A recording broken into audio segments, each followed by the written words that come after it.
Yo, yo, yo, homies, what is Gucci? What's good, Case? How are you doing, homie Slash? Hope you're doing well. Hope life is treating you well. I hope you'll excuse me as I need to dust off the cobwebs right now. I have not long woken up from a work shift pain pecco.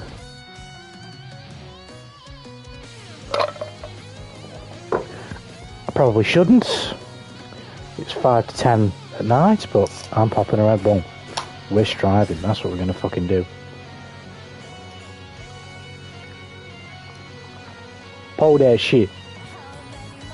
It's been too long since I've played this character.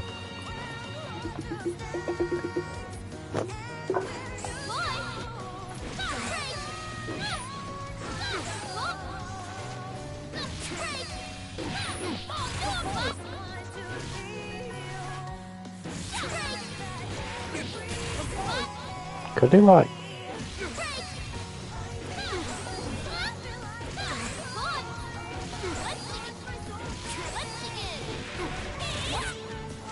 I'm wondering if I can do like I can put the minion in my hand and punch him in time, but I don't know I can. Unless I did.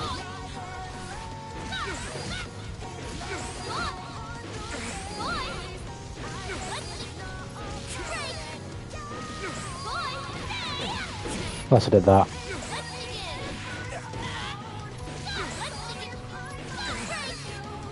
God damn, this is so hard.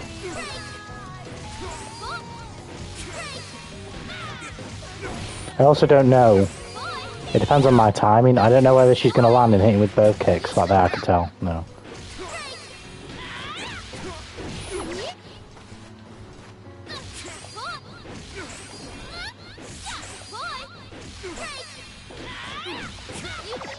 No, too slow. I know that. Ugh. Tired? I feel you, bro. I feel you. I feel you. What's good actually as well? How are you doing, homies? Life? I hope life is treating you well. Boom, boom, boom. Boom, boom, boom, boom. If like if you watch Jova Damsel, you'll be on the list. I guess that's an animated series, right? Maybe. I've not seen anything for that one. But then again, I watched the Monogatari series. I'm sure some people would say that about people who watched the Monogatari series. Which, speaking of, the latest season of Monogatari for me, maybe there's a little bit of recency bias, but it's by far the best one that I've seen. Oh my god, it's so good. It's so fucking good. Studio Shaft are my favourite anime studio. Like, even though they've had, like, some... Like, for everything I've seen from them, but it's not too many things. It's always been good. But in terms of production, like, for example, the Ruby show that they did, Ice Queendom, or whatever it's called. Like, the show was fine. Not amazing. The show was fine. But the animation was like... It was either fucking 10 out of 10, absolutely amazing, unbelievable, or it was like just complete chopped together shit. Rushed out. Just terrible.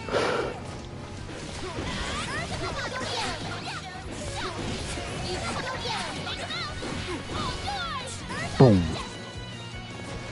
I know with a 10-year-old, with a 19-year-old, it's a shoujo. I dreamed the light novel, it made me feel so sus. Got the sussery. Yeah, I don't know, I might actually turn it down because the light novel and manga will. Wow, god dang.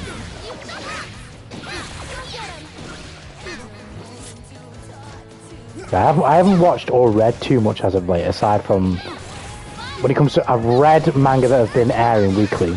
It's just half the manga I actually keep up with don't come out weekly. I think the only manga... I was reading Astro Royale, which is... It's alright, it's not as good as Tokyo Revengers. So far anyway, by Ken Wakui. I've been enjoying it though. But I haven't kept up with it as like tightly as I did Tokyo Revengers when I did start reading that. So I'm like maybe 5, 6, 7 chapters behind. But the only manga that I'm reading that actually comes out weekly is JJK, and that's over in like 2 weeks. So like 3 weeks. That's going to be over soon. So that's actually the only other weekly manga I'm reading right now. I'm reading Ruri Dragon, which is like every 2 weeks to every 3 weeks. Spy Family, which is every 2 weeks.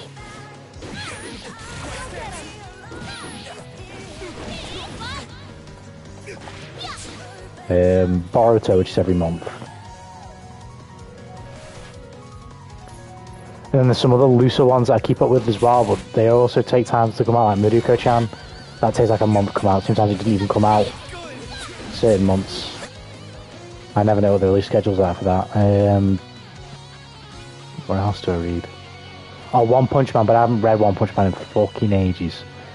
I said I was going to the other night and I still didn't. I need to go back to it. One Punch Man is bussing. What else? I think that's it.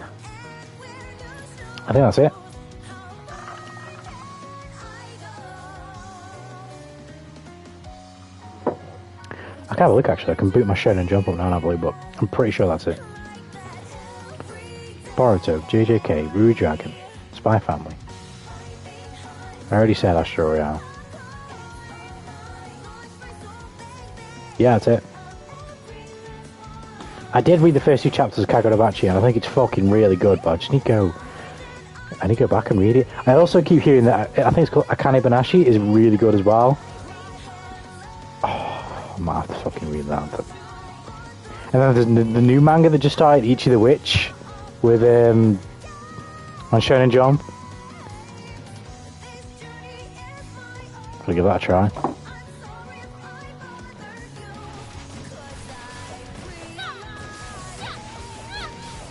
I'd rather be trained how to fight by Nagoriyuki, Jetstream Sam, Akuma, or Shredder.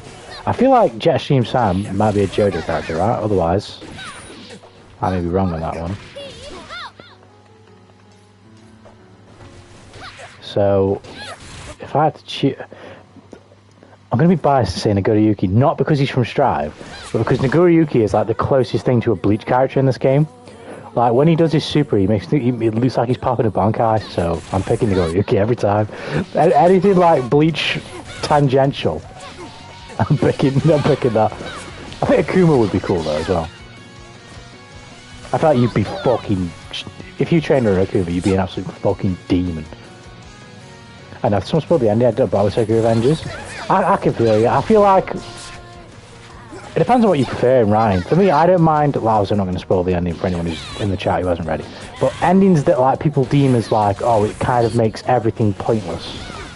Which is what a lot of the consensus I saw was about the Tokyo Revengers ending. The way it's written sort of makes all the events of the past kind of pointless. I never really agree with those type of sentiments. But I won't say... I don't think Tokyo Revengers ended brilliantly. It ended okay, but not fantastic. I think overall, though, it was a great manga up until that point. I actually think the final arc was the second best arc, and the arc before that was the fucking best arc. The Tenjiku arc was fucking incredible. So good. And the 2 arcs before that, Christmas Brawl and the Star, like, they're really good as well.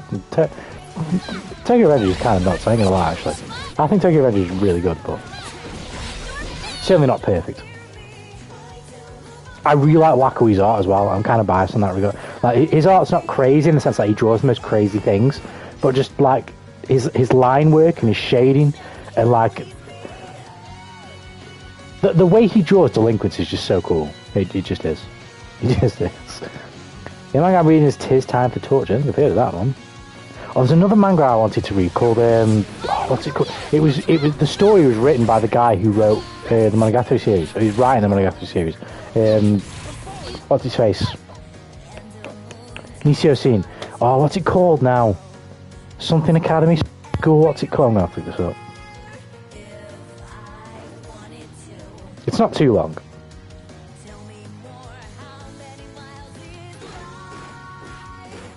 Cypher Academy, that's it. I want to read that. Which manga the one with the Hitman are good too? Oh, it's Sakamoto Days. Yeah. I've known about that for years. I need to give that a try.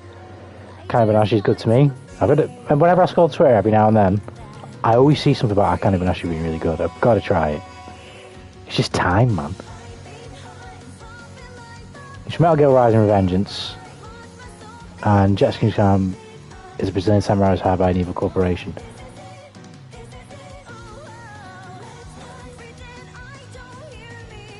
we're talking about Jackson. Yeah. I know. Metal Gear Revengeance is. I might go Rising Revengeance. Was good. Ask how you homie slice. Oh god. We started off with a rant. Let's go. Oh, I'm not ranting. I'm chilling. I'm rambling. I'm not ranting. I'm rambling. I'm yapping. I'm yappa. Shanice, your mouth is moving a lot like a rat. Yappa. Shut it, please. Shanice. I do reckon. Oh, never played anything but the original Metal Gear. I'm kind of similar to Adachi, but I've only played Metal Gear 5, and that was like, I think it was free on PS Plus. I touched it and I never got into it. But yeah, Casey. Anytime I hear anyone talk about the Metal Gear series, for the most part, it's with a fondness, for sure. Bam, bam, bam, bam, bam. The Wandering Yapper.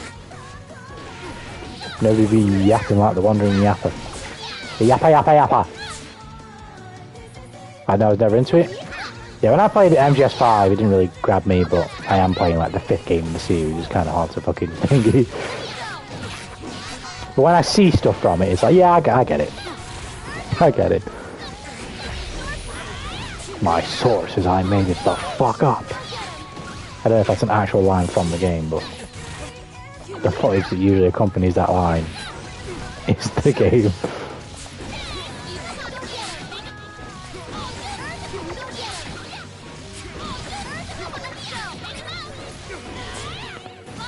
You can call it the game of the gay dude, so what? Revengeance. I've never heard this narrative, to be fair. But I can't say I've ever really, like, looked into it too much at all. I just kind of know it exists, and I know a lot of people like it. Right, let's fucking get ready to beef. I'm probably gonna get absolutely ass blasted, but I still haven't got Celestial yet. Can we not do that, please? Thank you. Mobile phone. But yeah, when I watched some anime yesterday, that was the first time I've watched in a little while, to be fair.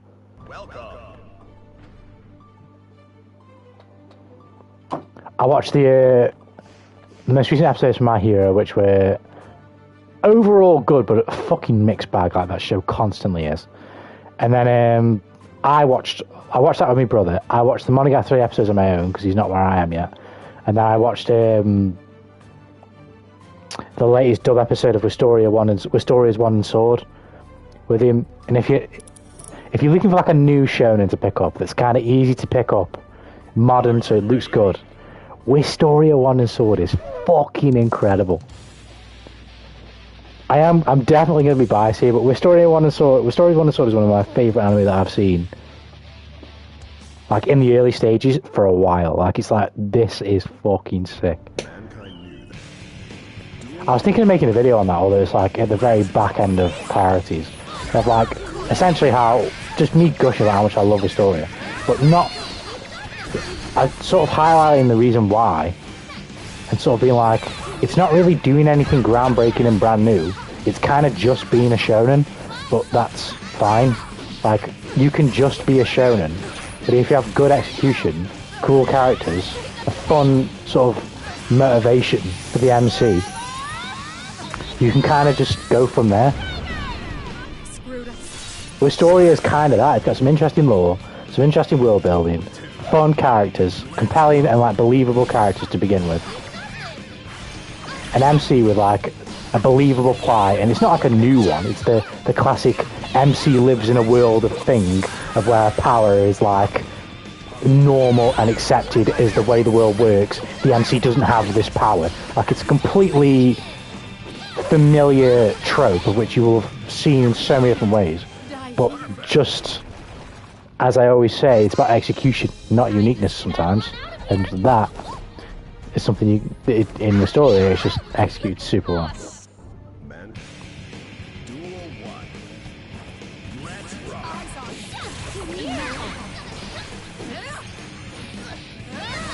I feel like I blocked the shit out of that, I'm not gonna lie. Fucking hell, look at the damage, bro. This character just has like no health. Well, I guess no defensive resistance or whatever. You just tickle her with a wet paper towel and she'll die. Oh. Oh. I gambled on super on the other side.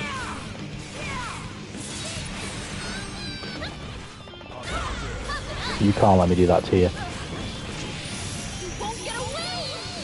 Nerf Milia. Yeah, that's Nerf Milia. Let's just do it. Just do it.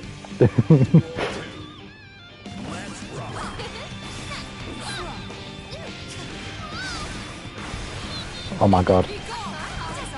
Oh, I'm getting fucking mixed. I shouldn't really do that, but he let it work, so.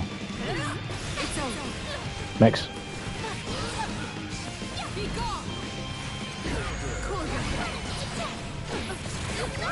He's not blocking. Bounce. Oh. No, I fucked it up. Never mind, I'm okay. How am I getting away with so much of this?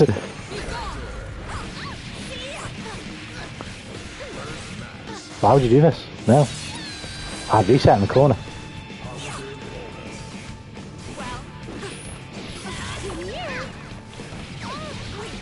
Oh, that was a super attempt. That was a blatant super attempt. Why have you done that? Oh, fuck my god.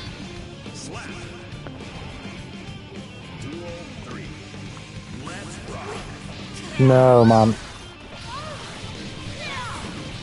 Mix. Mix. Oh, I'm getting fucking mixed.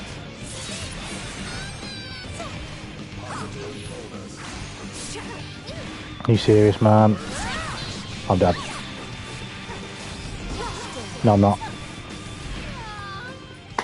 This character's fucking mixed, man. Are you serious? Sweet dreams. I should have killed her like twice before she wall spat me. When she wall spat me, that's very really difficult. What?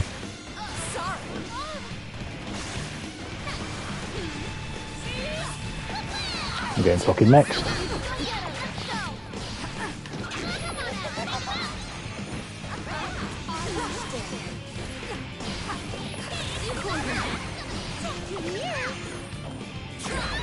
I did the fucking parry and she fucking hit before it come out. Bro, this character's mix. Does she still get to bot this? Fucking she's...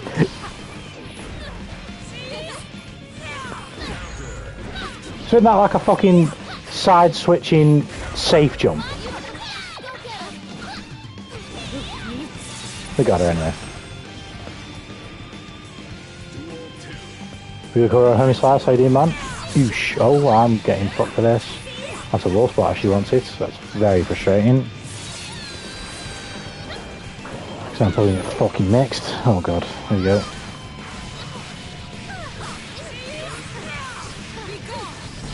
What are you going for then? Can't do that. YRC? YRC?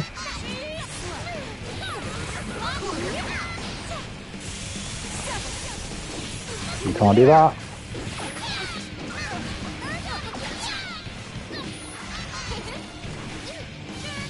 What the fuck? I don't know what the fuck just happened. Like, what the fuck? No.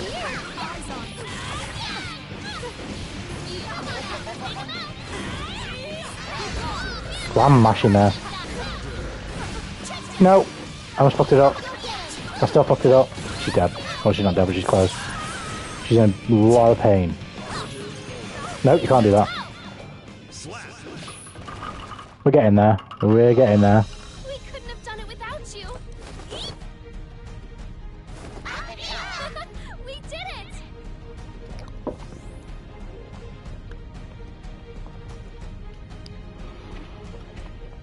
The story has a power of the sword swing of a giant robot. Throw said robot into the air and then cut it in half. That's not even the coolest thing you do.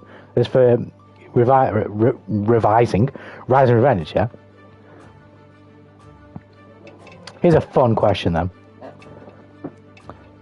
If you can recall, what is, for anyone in the chat, what is the best, like, opening part of a game you've played? Are you ready?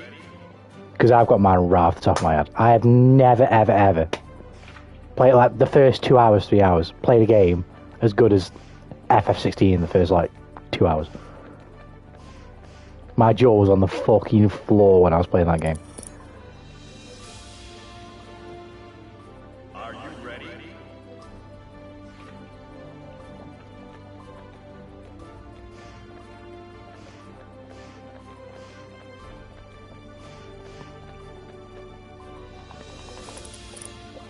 Speaking of that game, they need to fucking put out the official soundtrack on streaming services.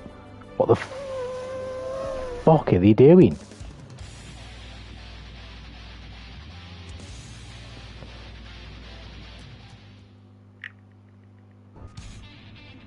I'm having a look right now. Alfabeto.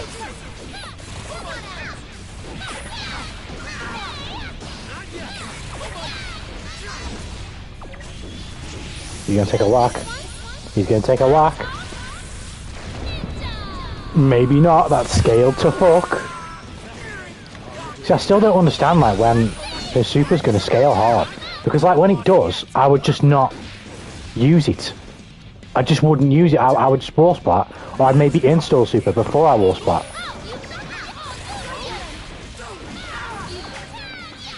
Get over there, little guy. There you go.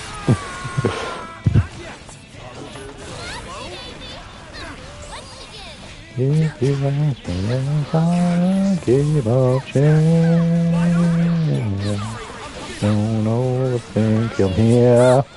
I've never. There you go. Thank you, everyone. Rise and Vengeance for obvious reasons. Yeah, I feel you, I feel you. What did Snooki ask? I asked, what is the best like opening part of the game you ever played? First 2 hours, first 3 hours. What game in the first 2 or 3 hours was just like blisteringly good?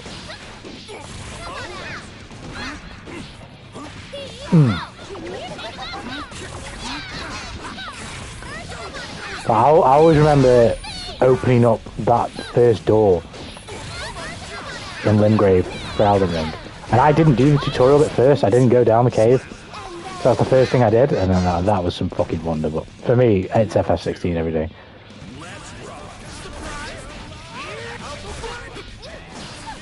Oh god. Fuck. Nope, you're not doing that again.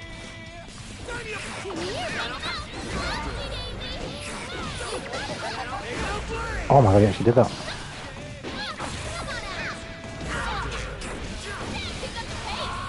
Let me just sneak under there, please. Give me that. We couldn't have done it without you. Duel 1. Let's rock. Oh my god.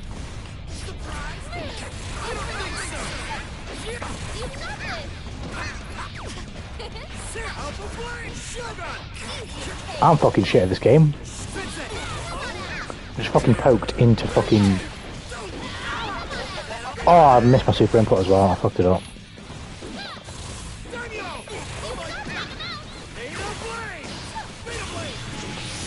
How's this gonna work? Okay, I still win. Cool. I thought he might still be invincible, so I might just like bounce off him, or he might just hit me. Ignore whatever I just did.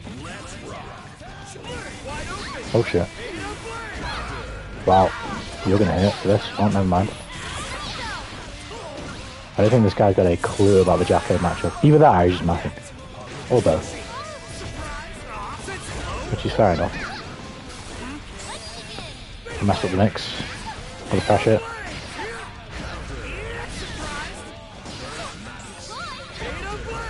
He is DPing to fuck. That's how I know he ain't got a clue.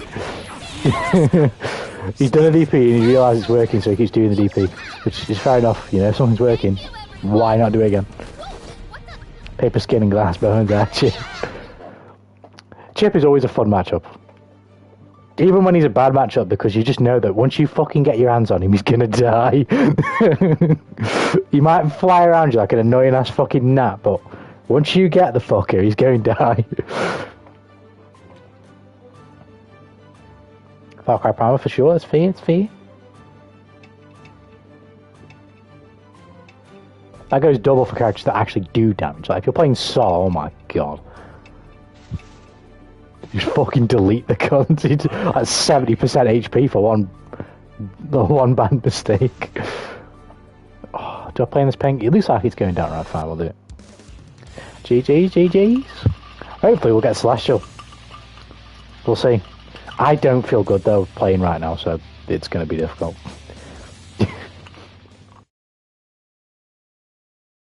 Mankind knew that they cannot change. Duel 1. Let's rock.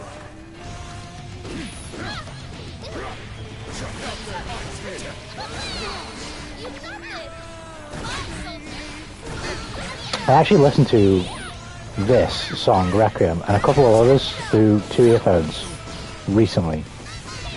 Like when I play, I only play with one earphone on because I don't like having them, kind of makes it uncomfortable on the ears. Sometimes I put both ears on, but it's never for too long an extended period of time. So I don't get to hear the instrumentation of these tracks as clearly as I would when I listen to them in my own time, and I'm playing the game. This track is fucking amazing. And Drifters. Drift from Chaos' OST. Oh my god, that sounds amazing. See everything. Where's my super? Boom! Boot his ass. Take the mask off.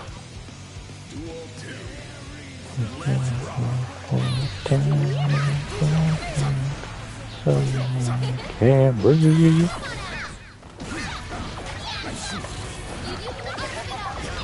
Oh. Super! Fuck off, that was a frame tight, surely. I wasn't close enough. Bink! Oh. Your press, yeah. Give me that! I knew he'd press off that.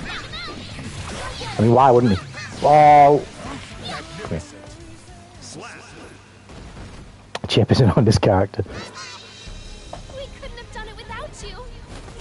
We're all honest characters. All of us are honest. We're honest people. We did it. We're honest characters and honest people. Mankind knew that they cannot change society. Duel 1.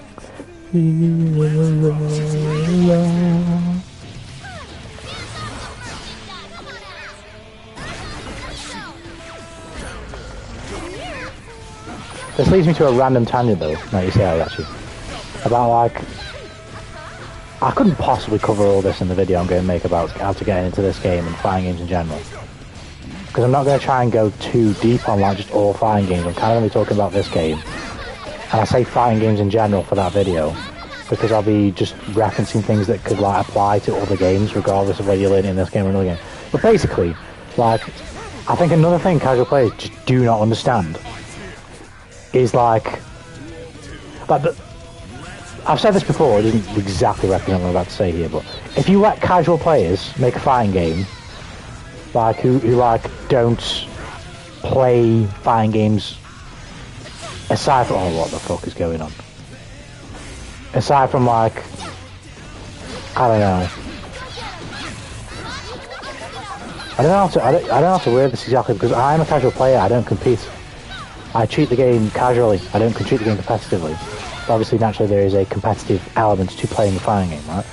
But basically what I was going to say is, if you let competitive players casual players make a fighting game, with the mindset of the quote-unquote FGC casual as it is viewed, the game would never come out. Why is that? Because someone in the boardroom would go, no, that can't go in the game, that's way too OP. You can't have that. Nerf this, nerf that, this can't go in the game. No, that's too fast. And eventually all the characters would do the same thing. And even then that still wouldn't be enough, right? Because whenever they try to innovate at all, someone is going to say, no, that's too OP, that's too OP, can't do that, that's too OP, can't do this, can't do that, right? So, obviously, as you do with games like this, you balance from the top down, right? Fuck. Are you dead? Fuck. What is this? Bro, what am I playing?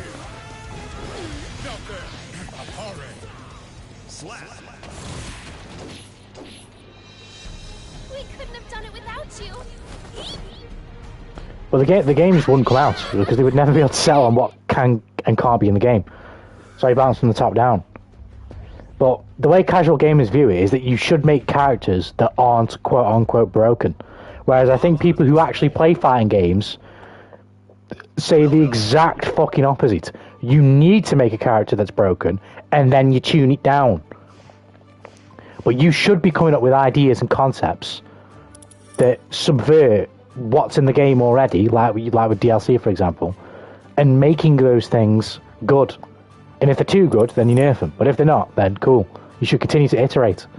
Are you ready?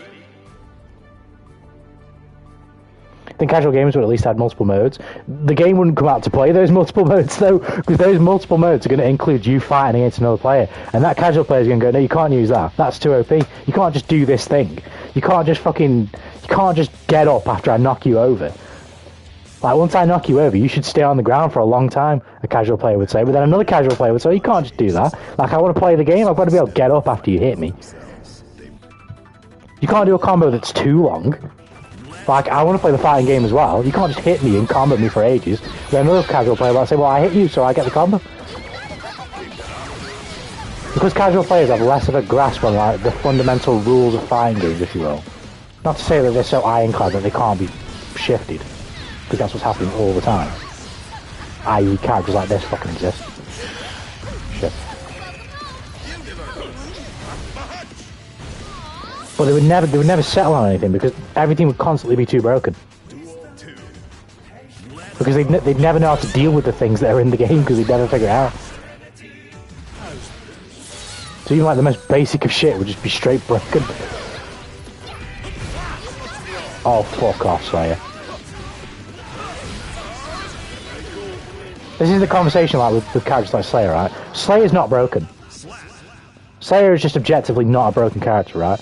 When people use the word broken, these days anyway, in the modern day fighting games for the most part, it's because of the games are obviously balanced around the fun factor, right? So if a character is so good that you have to play perfectly to even compete with them, that's when the sort of connotation of broken starts to get associated with them, because it's not fun to have to do that.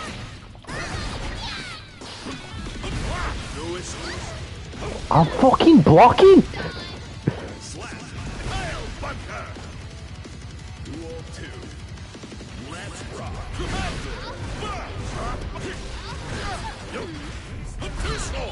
Then with the ease of how you can do things these days, that kind of piles on. Like, for example, Slayer gets insane reward for very, very easy things to do. That also causes a problem. Because now people don't want him getting that type of reward for things that don't necessarily take much effort.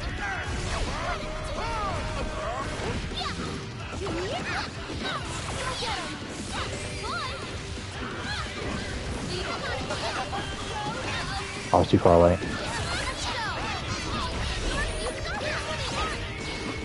I didn't believe in it. I didn't fucking believe in it.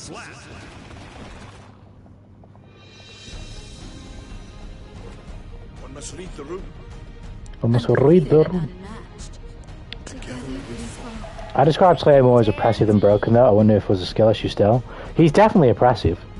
But I'd say the majority of casual players would look at Slayer and they'd probably call him broken. Because they just don't understand how to deal with him. Slayer's not the greatest example for me in my case though, because he is very strong and may require a nerf. He may actually get nerfed because of his strength. But going back to my example of casual players would never put the game out, casual players would have like Axel as top 1, or like very close.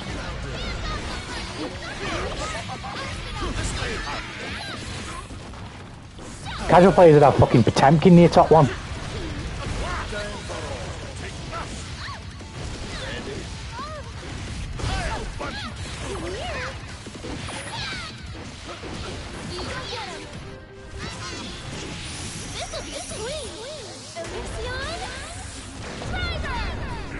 In Slayer's case, there is a lot of counterplay for sure.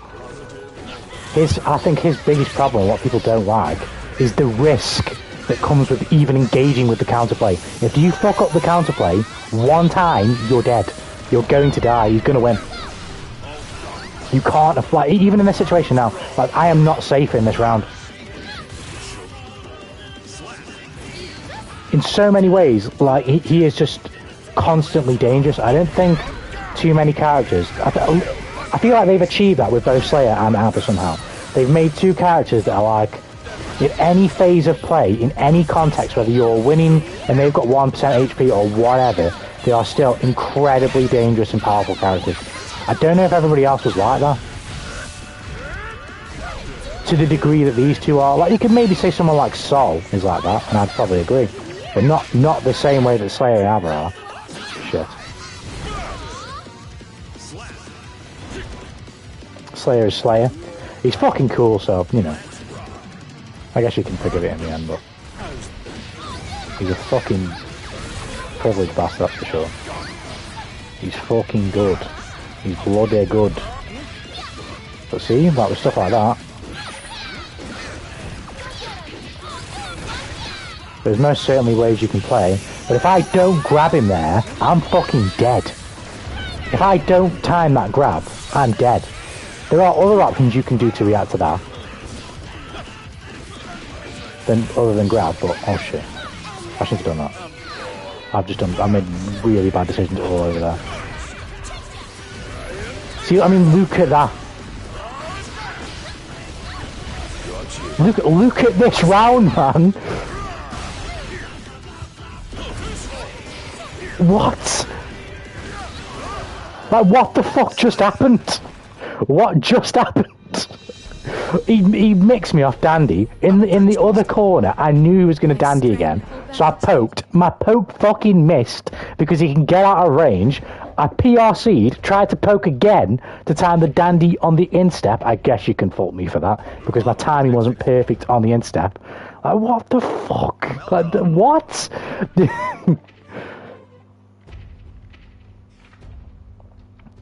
How can you grab that? He's like in the air. Because when he lands and punches the floor, the active frames of the punch are not like frame 1. He doesn't hit you straight away. The actual hit and him punching the floor is delayed. Are you ready? But obviously you can also jump and grab that, but that's harder to do because you got to react. He has a low off the Dandy step. So if you're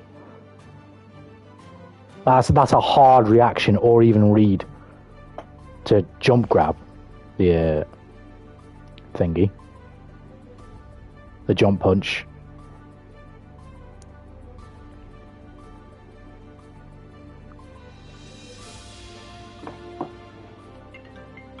Who's calling me? Father's calling me, Robbie Obby.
Sorry about that, homies. We're just on the phone with my father. How you doing? Or Can We Slice and the Peel? Are you both doing well?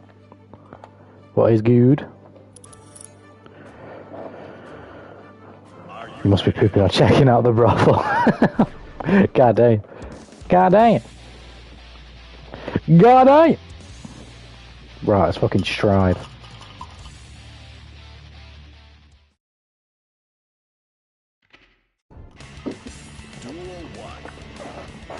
More Slayer.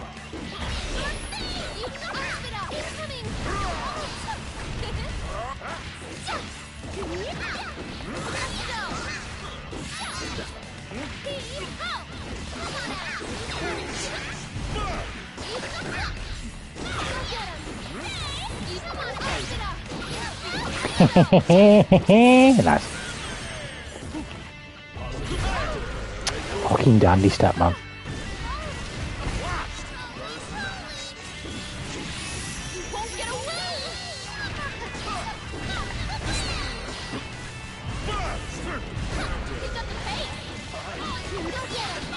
Fuck.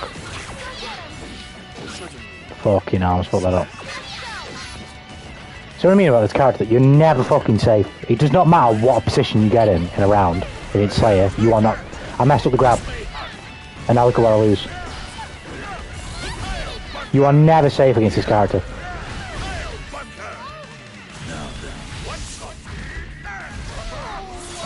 And this is why he might get nerfed. What he's doing, right, none of what he just did is broken. None of what he just did is like unfair, per se. The debate is like whether it's fun enough to be fair, if you know what I mean. Usually, most of the time, when a character gets nerfed, in modern fighting games anyway, it's not because they're actually broken. It's like a quote-unquote gentleman's agreement, if you will, like, this character is too good for it to be fun, if you know what I mean. Like, you could just leave him that way, and it wouldn't necessarily be, like, wrong. But for the health of the game and for the fun of the people playing it, is it better to leave him that way? Maybe not. I don't know if Slayer is that good. He's very good, but is he that good? I don't know. Abba's the same. Like, I feel like they both toe that line.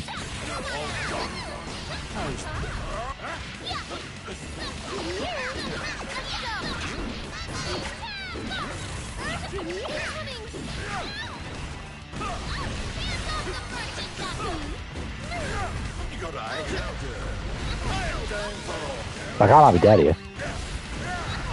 Oh, see what I mean? Oh my god.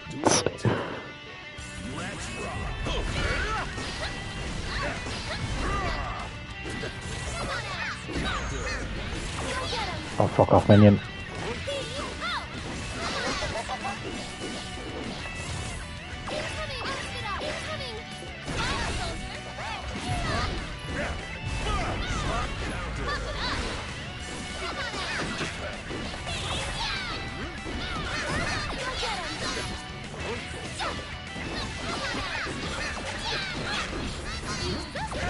No, I tried to put the minion down, but it fucking didn't charge in time.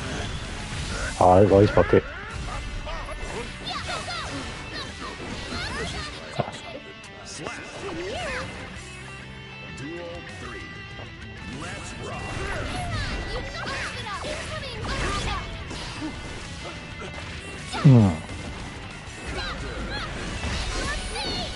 Yes, that's nice. I mean, look at that interaction, bro.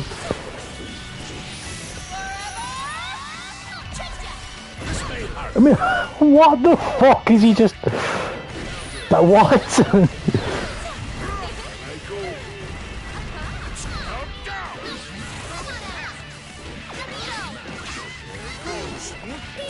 Nice.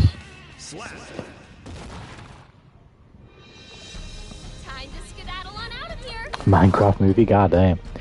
When's the time I should use a tech I learned from the lab in real matches? Can't say if I feel ready, not that skillful enough to recognise it. Just whenever you get the chance.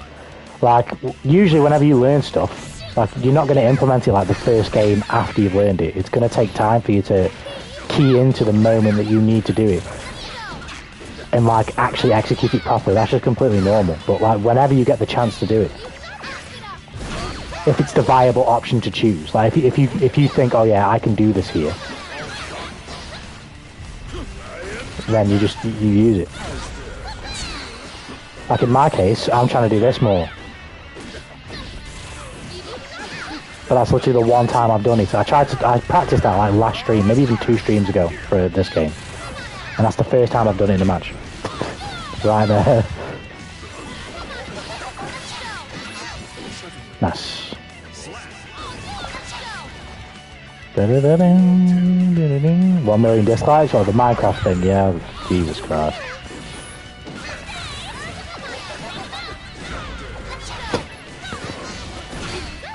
To each their own, I guess, but I've got zero interest in that. I've got zero interest in that film.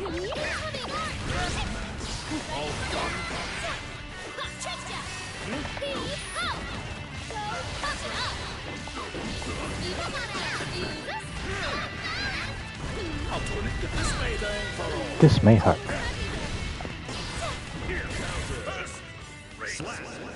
That's my problem. It's not my opponents willing to let me. Even in that match you play, I don't use all what you learned. Yeah, but it depends on like, but say if your opponent's not letting you, that's because likely they're doing things that you don't understand, which is stopping you from doing what you want to do. That's not, like, that's still like a you issue, if you get what I mean.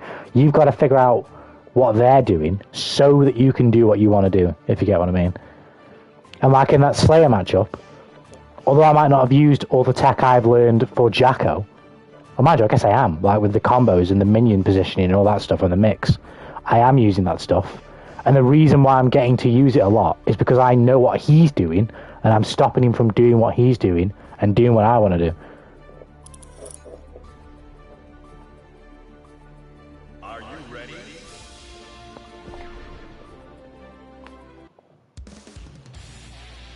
There's a mix. It's a mix of both. You're not going to use the knowledge that you have all the time. Well, I guess you are, but if you're talking about specific things, then maybe you don't use a specific thing all the time, like that blue RC thing I did, but it's good to have it if you do know what it is.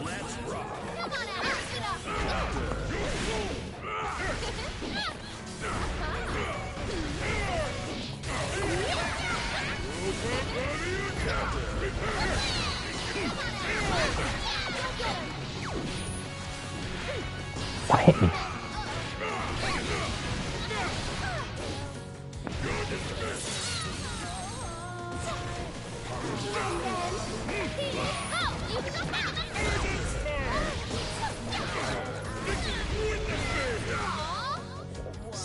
Should I play my opponent's characters temporarily if playing mission modes isn't enough?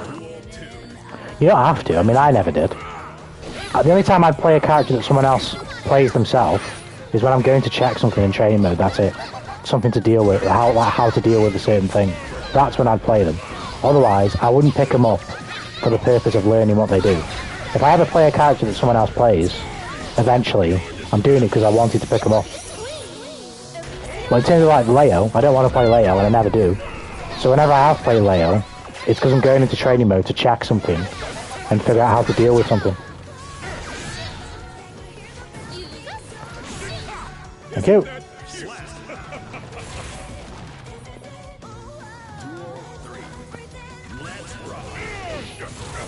What?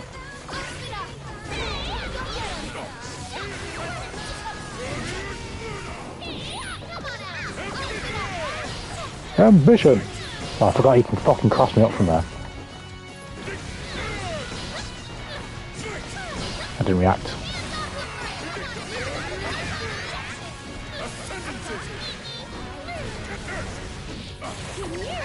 He's in trouble here.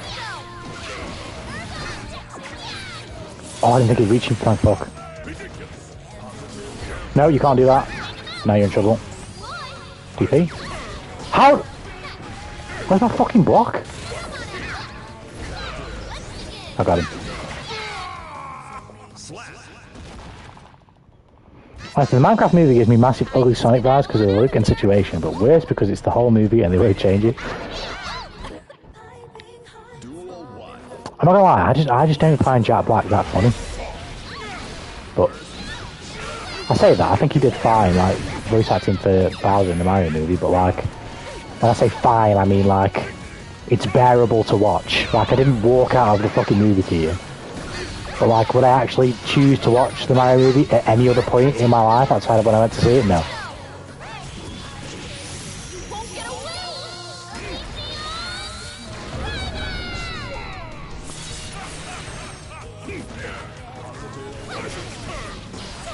I guess my preferences are just different as well, though, because I would much rather have Jack Black in a film as like an animated character than him himself, at least nowadays, anyway. Fuck, I wasn't ready for that. Just like he wasn't ready for this. Get mixed!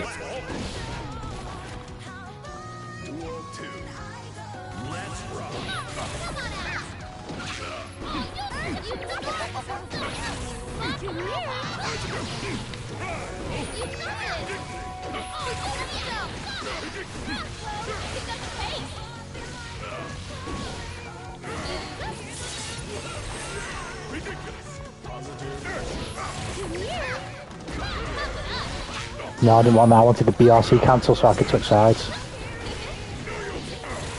Nice. Dog's so cute, I'd hit Hong. That's what I mean. Should I rely on pre-recorded moves in training mode, or I should record it myself to feel what the moves like when I'm playing the character? Both will work. As long as you figure out ways to deal with something, it doesn't really matter how you set it up. But as long as you find the answer to deal with the thing that you're looking for, then that's all that matters, really. Like, for something like DP, you can probably just make the bot do it.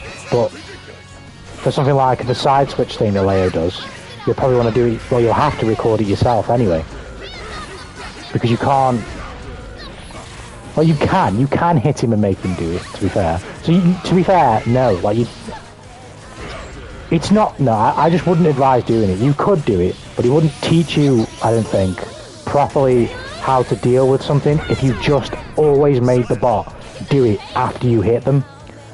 Because that's not always how Leo's going to do his side switch move. DP you can do that, because for the most part, people are going to DP when they wake up like that. So you can get away with that, even if people do it in the neutral. Fundamentally, as long as you understand that it's an invincible move, it's not the worst thing in the world. But if you make him do his side switch thing just whenever you punch the bot, I don't think you're going to learn very much from that. Fucking Leo, man. I was ready for that. And then BRC. Oh, fucking called out the... Punch him! Punch it! Do a power! Boots! There we go. Jack Black should stay in the voice recording booth if you're going to look like that in any movie. Well, it's basically entirely CGI, so it's animated in its own horrible, cursed way, just like most modern live-action movies. Literally, all I saw was a screen grab of him in the film with that fucking like blue shirt or whatever. I already know it's going to be terrible. I've not even seen the trailer. I just know it's going to be terrible.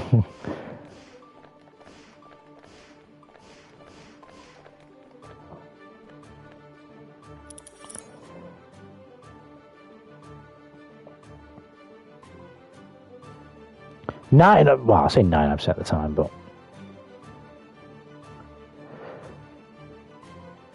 a lot of the time, like, these films are just the pisses in the wind. Like, you're getting people who don't understand the franchises whatsoever making these films.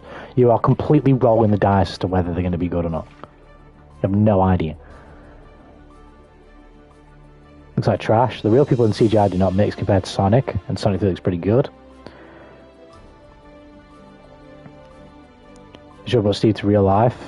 Made the movie a horror movie where Steve just punches and murders games. Oh, Steven. What training mode friendly moves in tech? The ones that I don't need to learn the characters to record the moves myself. You don't need to learn any character to record the move yourself. For example, you don't need to learn Leo to record the side switch. All you have to do is go into his move list, see what it says it is, replicate it, record it, and then just figure out what you can do to it.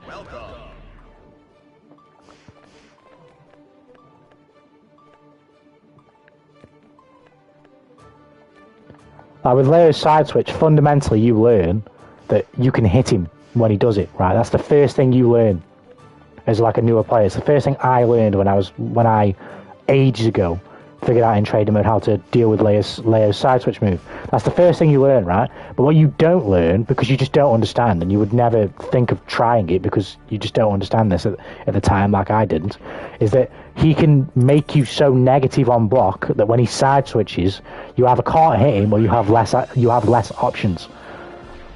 So that's why sometimes you grab or X, Y, Z. You know what I mean? But you learn that later. You figure that out. All you need to learn fundamentally, and this goes for every move, all you need to learn fundamentally is what you can do to it. And then better players, what they're going to do is they're going to know that that's what you can do to it. Or even players that don't know, they're going to do things where what you figured out you can do doesn't work. And that's where then you can think of, like, well, why didn't it work? And you just slowly expand your understanding that way.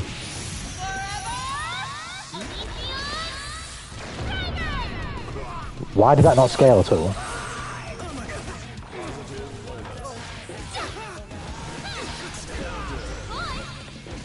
You let me have it? Yeah, yes, nice.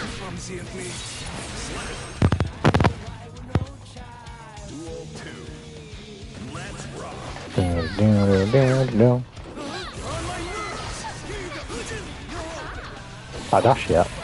So, result.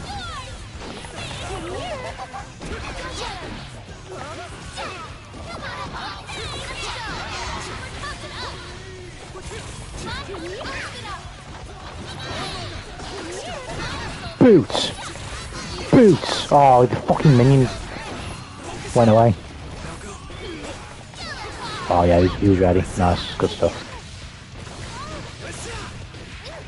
We're gonna reset. Bit risky, but because he's got to win the next exchange now, but he does have positive bonus going into that exchange. I knew you were gonna do that. Shit! So how many pro players actually playing characters that are not their main, or that's only high level player skill? It's not just pro players, it's anyone really. Anyone can learn like multiple characters. And not all people have like straight mains, so it just depends. I couldn't tell you, it depends on the reason of the player. But the way I view it, like with fighting games, is I paid for a fighting game, especially DLC. I paid for all the characters in this game, so I'm definitely playing most of them. That's the way I see it. Some people aren't really bothered and they'll just play one character, which is fine, but oh shit. For me personally, I bought the game, so I'm getting my money's worth. I'm playing everybody. Of course, in general, I pick who I play because they look fun. Like, for example, I might want to get my money's worth. I play other characters, but I'm not going to play Leo because he just doesn't look fun. And I just have no investment. I don't care about his character either. I just don't think he looks cool. Well, he looks cool, but like, just in general. He's not someone who grabs me with his design or anything like that.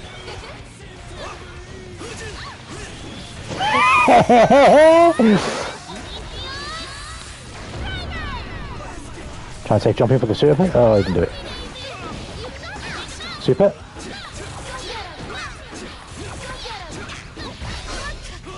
Nice poke.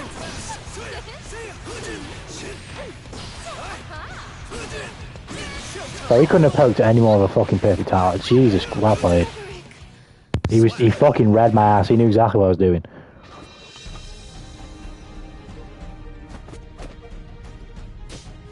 My dance is unparalleled.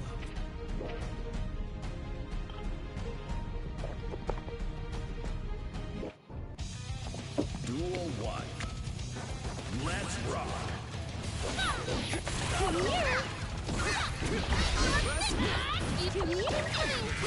What? As far as I was concerned, game, he hit my minion when I parried. Mix! Oh shit.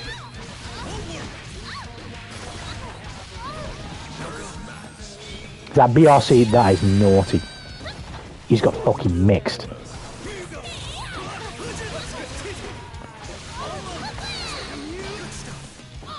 You know they're coming. Here. Let's begin. This guy's good. This guy's pretty sick nasty, I'm not gonna... Oh my god!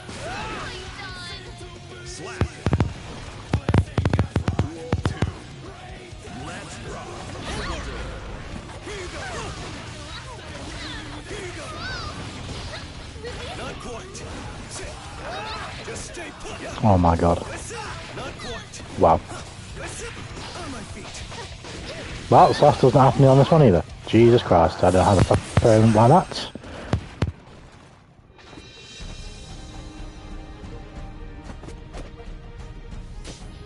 And so the curtain falls. Villain song for each of these categories: video game, movie, show, and fan made. I don't think I have any for movie or. I'm trying to think. I guess there's some fun OSTs in JJK Zero for Gato, which are pretty good. Gato, Sugaru Gato.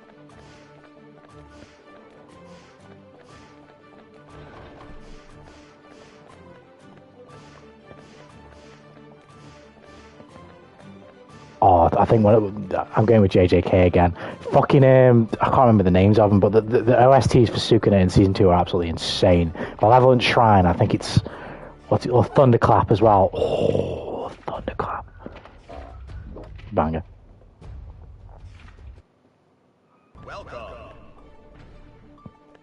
Oh shit, it's as if we summoned Gertrude himself. Well, he's gonna cry, but I appreciate it. Welcome to the stream, by the way. But nah, I like the challenge as fucked as it is. So honestly, if you see me up there, knock my ass back down. If I don't beat you, I don't deserve to get in.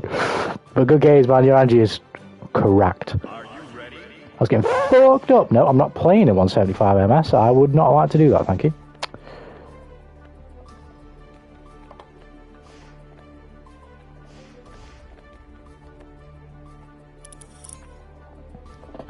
So you play the characters you like, which is hard to imagine. I only played over 200 hours of Alpha and I'm exhausted. Well, I think, like I say, it depends on how you learn the games. Like, because of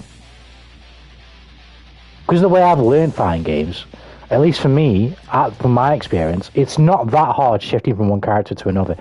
Me personally, I feel like I'm a really slow learner. So when I do shift characters, it's very painful. The amount of tilt streams on this channel, where I've switched a character or gone back to a character I used to play, and that adjustment phase is pissing me the fuck off. You could probably find like numerous streams of that. But because I've played so much, particularly this game, it doesn't take me that long. So I can kind of just switch to whoever I want. Like I hadn't played this character, shit, since she came out, like maybe 2 or 3 weeks after she came out. And it took me some time to learn it because I did struggle in the beginning, but it didn't take that long. Sometimes life is a journey, not a destination. Enjoy the ride with ups and downs. Like, to do what I just did there, to try and do that when I was first started playing this character, you got no fucking chance. No chance. Now I'm doing it whilst fucking having a jolly old sing-song.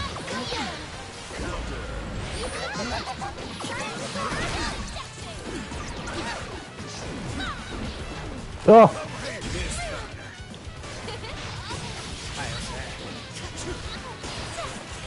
Thank you. You might get away with this. No. He's dead. Doraemon! I think he's mentioned 4 times now. I think they never play Leo. I think it's like multiplied negatives. There's I think maybe in a couple of streams he'll be on Leo. I'm not gonna lie, I think he's like... Before it was him and Axel. He's the only one now. He's like on his own. He alone is the boring one. I don't think... Axel and Leo were the 2 characters I was like, yeah, I'd never play these 2. But even Axel has graduated. He is like obtained source. I fucking did the party on him, man. Everything else seemed to like the challenge as well.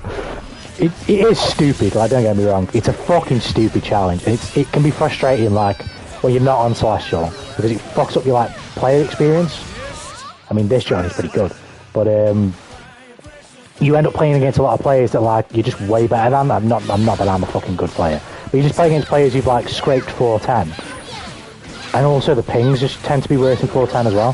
But then you get up to Celestial after pounding on some people in 410, and then the guy in Celestial, i.e. you, Cryo, absolutely fucks you, and then you gotta get... Yeah, it kind of makes it dumb, but I do kind of like it, because I do feel like really accomplished when I do it.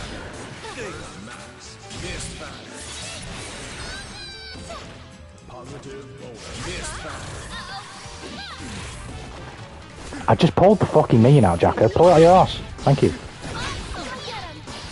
Oh. Oh. Oh. Oh. Oh. Oh.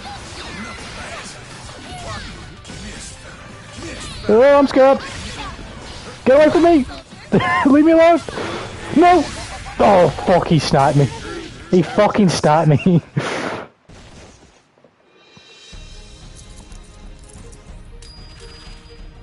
Believe me now? Duel 1. Let's rock.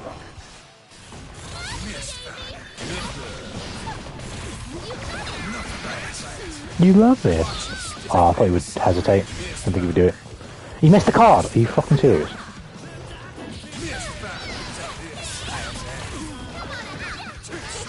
Oh, that was a definite super attempt. That was a fucking blatant super attempt. Why is it lagging?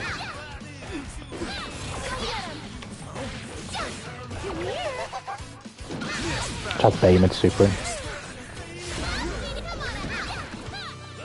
Oh my god! I just BRC'd, it didn't come out. A snapshot in time, life is a journey, not a destination.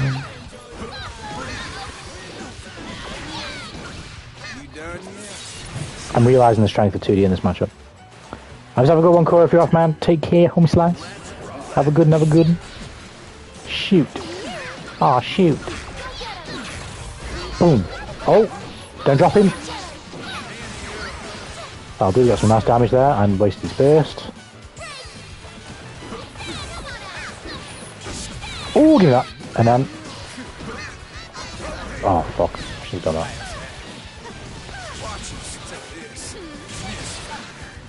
He keeps missing the card. What the fuck? I know concept and execution is subjective. I just want to know your opinion on this. Which is more difficult to you, learning execution or character concepts?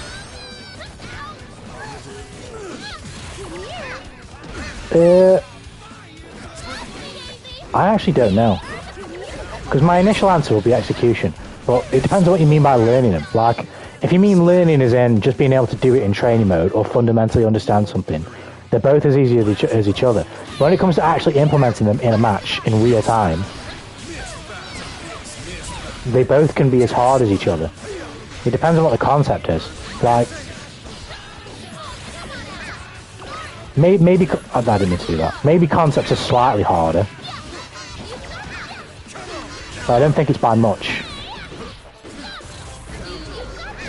Because I think both are just as difficult to implement in real time.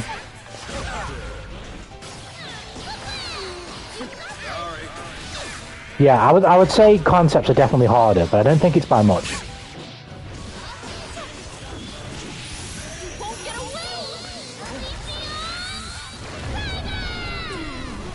Please, super.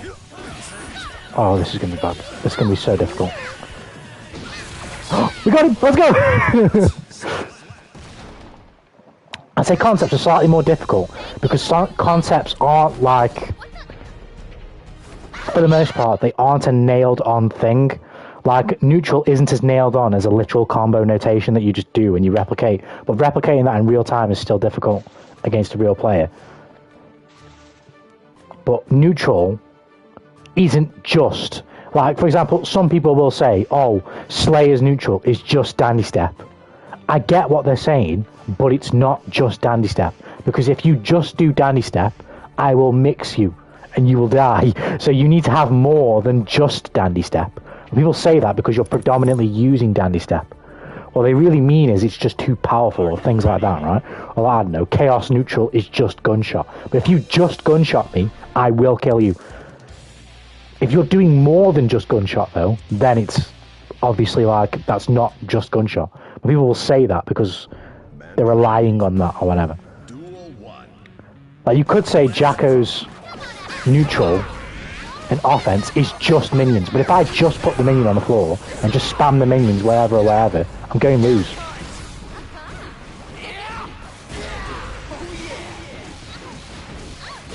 I need to try and like, I need to place them in I need to put them on the screen where I can actually put them on the screen. Like if somebody breaks them, there's no point in me ever putting them down.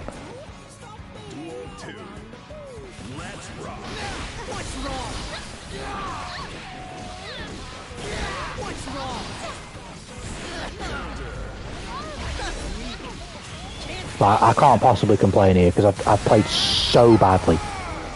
He's just jumping in at me and hitting me, and I've done nothing to stop him. I've done nothing to stop him the entire match. Makes up Nuki Hall. Yeah, what I mean in real matches, because no matter what I do, I can't just execute Alpha or Rekka to win matches, even though I master optimal combos. Yeah, that's 100% what I mean. You can't just do Rekka. You need to have more than just doing the Rekka. The Rekka is a really strong tool, so it's likely going to be one of the things that you use the most, but if you just use the Rekka, people will beat you. It needs to be more than that. There needs to be more thought to using the Rekka than just using it. It can still, like I say, it can still be the primary sort of mode of your game plan. It can be the main thing that you're looking for. You've just got to think more about how you do it.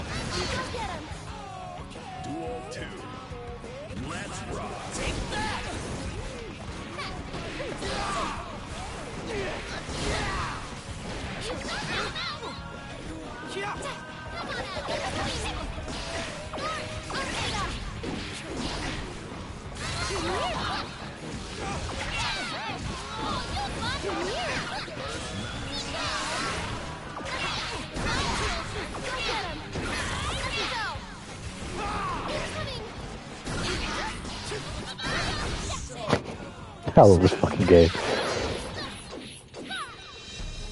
Thank you, everyone. With this kind of Sin fighting his grandma?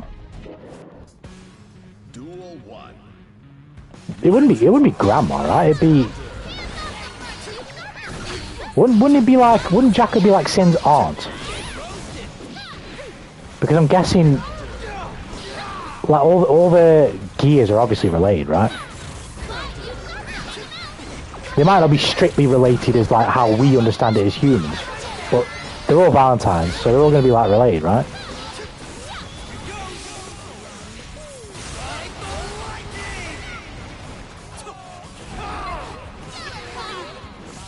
Because if Jacko's...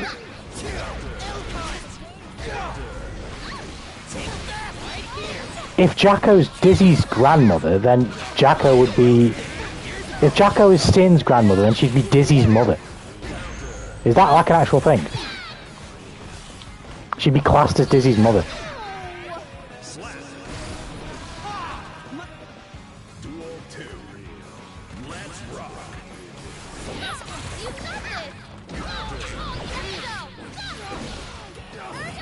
Oh god.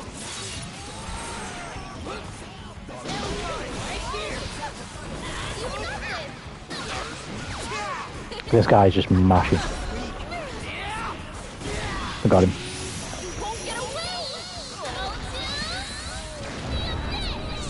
I'm gonna keep playing fighting games casually too. Heck, I also want to get competitive, but I barely know anything about fighting games. Honestly, all it is time.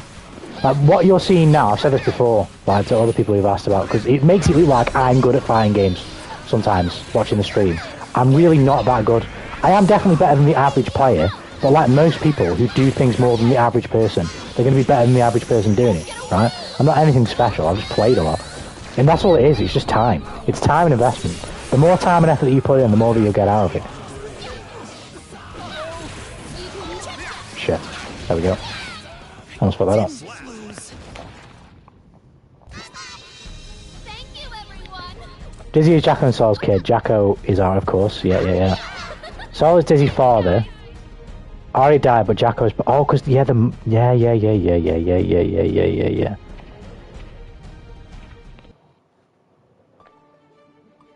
Actually, no, I don't even. No, I don't. I don't. She still wouldn't be a grandmother though, was she, Jacko? She'd be like an aunt because she's not.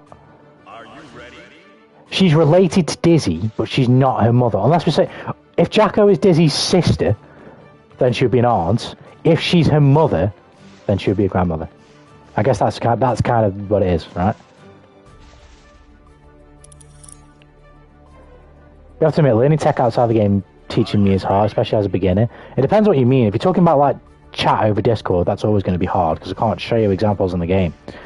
But in terms of like tech in general, the tech isn't hard. Understanding something that's new to you is hard. A lot of the tech is like simple. Some tech is like complicated in execution, like Blue RC mix and stuff like that. That's tough. But a lot of tech and concepts and things, they're basic concepts. It's understanding them, like with fluency. That's what's hard.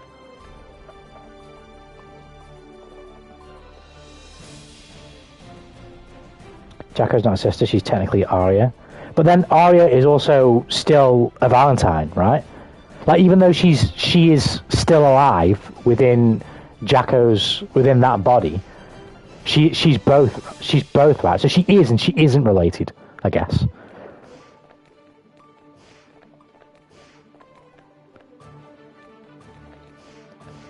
I don't think anyone cares about Strife spoilers. Does Arya die in this game's story? Is that what it is? Because I remember like there's like a bit where she says she wants to stay inside for a bit longer or something like that.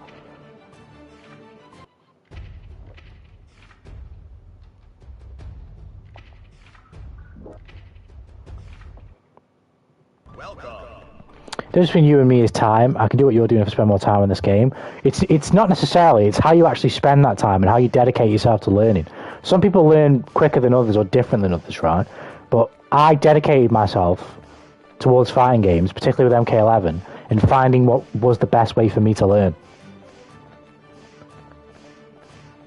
And because I spent all that time doing that in MK11, I figured out what the best way is for me to learn going forward.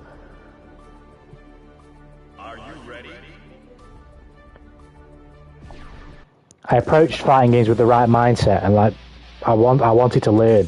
I was enjoying learning. Learning to me is fun when you're doing it for something you want to actually do.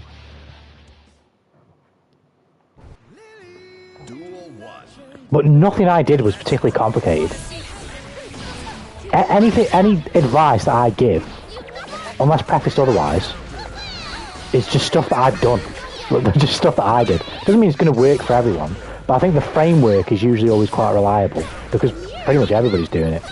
I never did anything generational or groundbreaking in terms of learning. I just did what all the motherfuckers told me to do. When Rufelmonger's telling me that if you don't know how to block, you're going to lose, I listen and I go, oh, okay, let me figure out how to deal with this thing in training mode.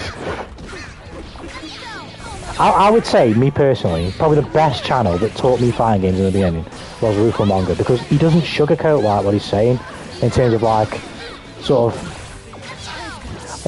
I don't think he means it this way, and it definitely isn't, but like, for a casual player, I can understand why sometimes they might watch a Rufelmonger video when he's explaining something, and maybe get the feeling that he's like kind of talking down to people who don't know what they're doing, because he's very blunt about like, the way things work sometimes, and like what you should be doing, and if you don't do it you're going to die, in a way that I can see that a casual player will be like, well, that just sounds like he's trying to say I'm bad or that I'm stupid, but that's not what he's saying. He's just quite literally telling you what's going to happen if you don't block, or like the consequences of you not doing X thing.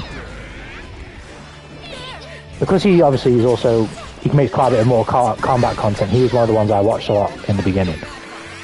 But I would say he was quite pivotal in teaching me fighting games. But I didn't just watch someone like him who shows it to you plainly.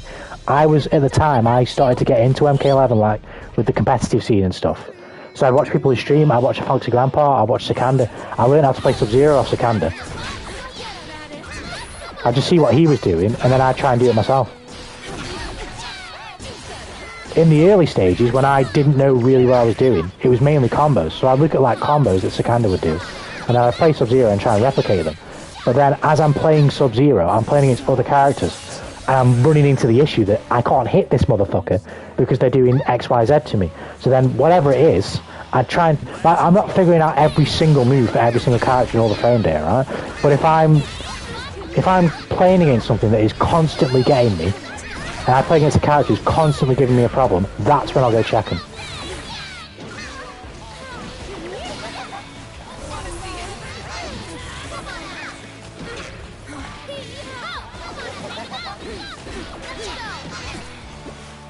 Oh! He helped. Thank you. What's the most important thing for a beginner player to learn? That's a great question, by the way, but I really don't know. That's a very hard, like, for me to pick one thing would be very tough. Because I can pick something outside the game, which is a mindset thing. Like, you need to, I could say so many things, but I think one of the things that's most important is, like, I've kind of said this before, you have to you have to be playing for fun, right? So if you get frustrated by losing, you're already like fighting a losing battle. But the thing is that, not necessarily frustration, but like if you get unhealthily frustrated from losing, like you want to smash the monitor or something, you're already fighting an uphill battle, right? But if you just get frustrated, it's not the end of the world.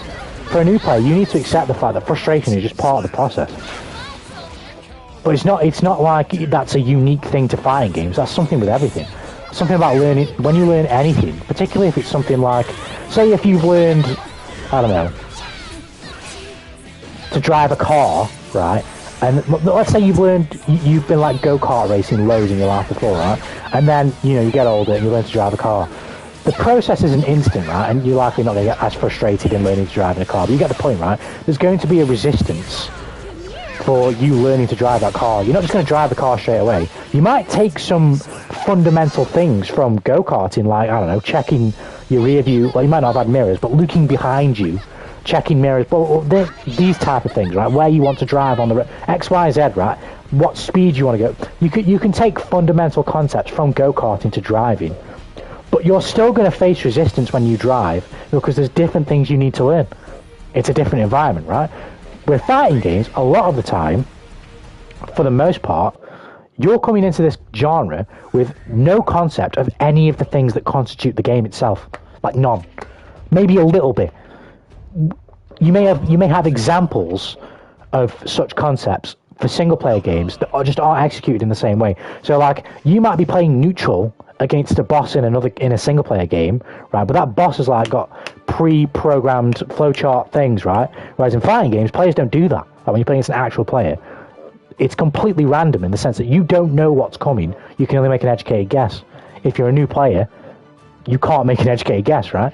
So I think one of the most important things is you have to accept the fact that learning is part of the process, frustration is part of the process, and it requires like a more active engagement from you as the player. Like you can't just sort of whack the game on and play it the first time you pick a fighting game up, if you get what I mean. You need to engage with it more readily, but you will get the reward. I agree, but there's a limit on what average player have to learn, right? Or I'm not in that skill level yet, and what Nukes is doing is average player skill. I'm definitely above average. Like, if we're keeping it a buck, I'm in like the 0.0000001% of skill of player in this game because I'm on the Celestial. Like, most people are not on the Celestial floor. But the difference between me and an actual good player is probably even... No, it's not. I was going to say it's probably even bigger than the difference between me and like a lower floored player, but it's not. The difference between me and like a Zulu on this floor. No. The difference between me and like, say, Juice Stain, who hangs around here sometimes, or the difference between me and Zulu is they are significantly better than me overall, right? They're significantly better players. But we're both in the 0.001%. But if you had to split it in that 0.1% whatever, they'd be in a higher bracket than me, but I'd still be like in a very small percentile of players.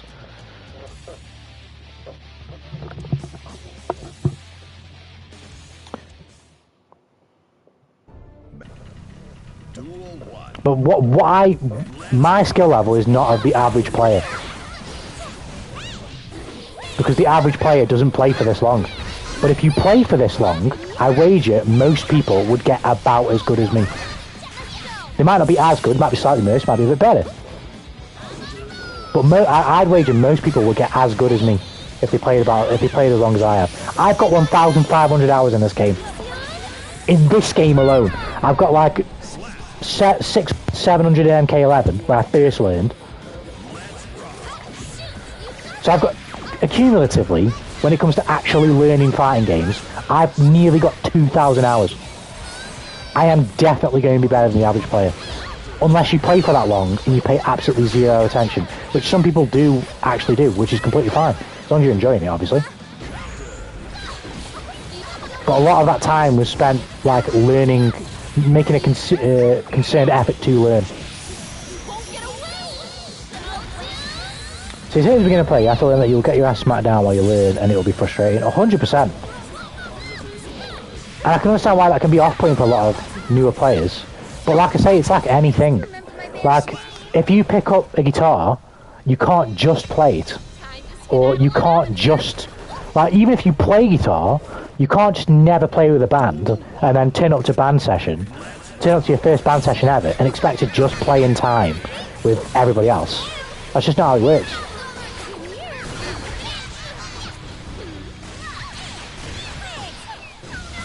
Shit. Same thing with a car. You can't just buy a car and expect to drive it because you bought the car. Or like, I don't know. I believe, to personalise the example here, if you don't mind, I believe you were saying that with the Warhammer stuff that you're into, that there's like a tabletop game that you were playing. Like, say the first time you played, you were sort of introduced to that, right? You didn't just know how to play it. Like, it's not like oh well, I bought, you know, X amount of merchandise and figurines or whatever, so I just know how to play the game now. Like, unless you like learned the game beforehand, before even ever playing it, you don't just know how to play it. So there might be like a frustration. It might not be the same frustration as fighting games, but there might be like a frustration where it's like, well, I want to do this thing in the game.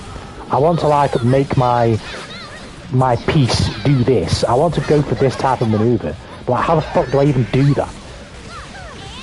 Like, I don't know obviously exactly if I'm even right in this example, right? But like, let's just use like a basic example. It's easy to follow, like chess. Right? I've said this before. Let's say there's like a move called a move or a strategy called Babushka the Queen. If Babushka the Queen is literally like surround your queen with X, Y, Z, but let's just say it's surround your queen with pawns in the middle of the board, right? If I explain that to a newbie, they'll go, alright then, okay, I'll just move all the pieces and whatever, which is fine, right? But if you play against another player, right, and they do Babushka the Queen, and you've never heard of that strat before, how do you even start to think about that as a casual player? Like, does a casual player even start to go, why are they moving all the pawns around the queen? Like, does a casual player even ask that question? Are they even familiar enough with the game to even ask that question? Or is it even further beyond than that? They don't even know what the other person is thinking of doing, so it's like they're just like, oh, okay, so he's moved this piece there, so I'm just going to try and move my piece here, see what happens. Like, it's a completely different like vein of thought to like anything they've ever experienced before. But then once they learn what Babushka the Queen is, they'll be like, how the fuck did anyone ever beat me doing this? And this strategy is really dumb.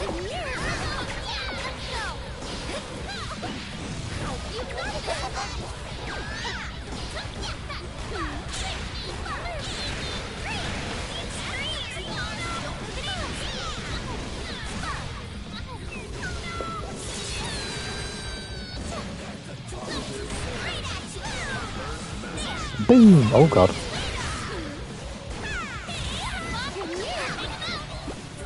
Oh god! I fucked it up. I keep forgetting that 2K picks them up. Strat specifically, how do you practice against stuff you see in matches? Literally the same way I have done in every other fighting game. Same way. Exactly same process, even now. If I see something I don't understand, and it can be whatever, I pick that character and my character, I go into training mode, I record the bot to do it. Sometimes I'll replicate the exact situation. So like with Leo's side switch move, a lot of times they do like slash or slash low slash, right?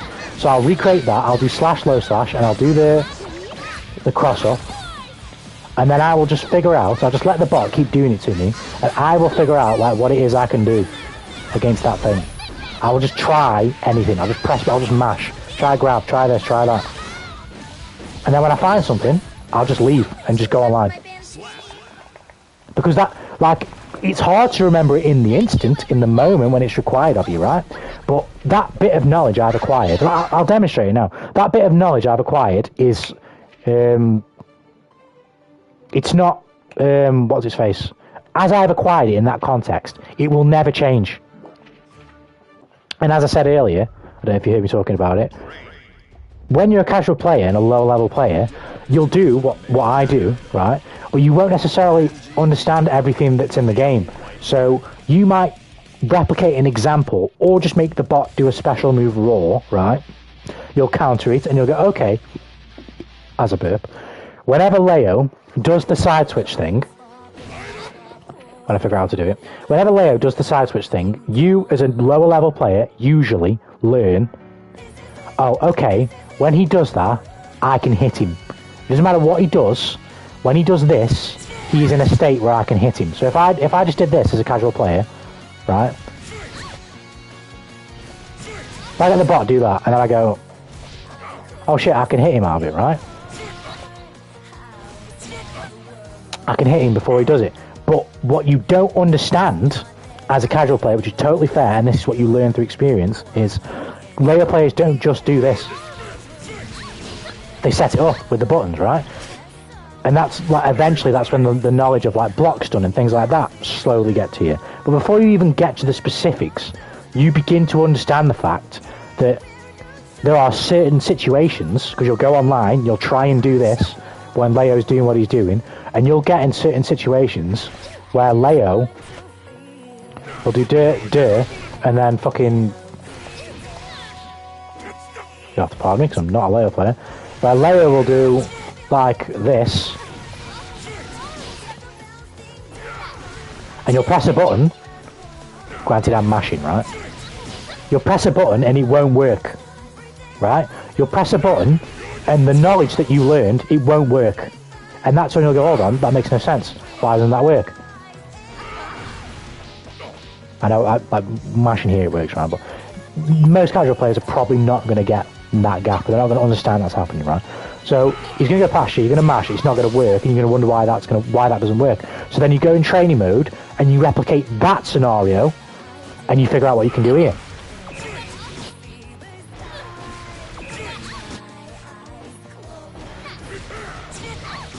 So I'm trying to super. At the moment,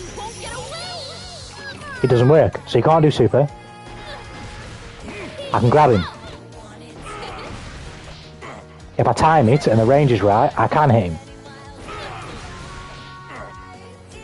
But ideally, when he's doing this, you want to try and grab him. But you only figure that out because you go in training mode, you test the scenario, you figure out what you can do, and then you just leave. That's it. Because you could, like I say, with layer players setting it up in different ways, if you actually were to try and check every single way Leo could set it up, you'd literally be here till the end of time because you don't know every way Leo's going to set it up. You just don't know. So you have to take the fundamentals of how to deal with it, i.e. like how it works overall. Can I hit him when he's running like this? Yes. Can I grab him? Is he actionable? Yes.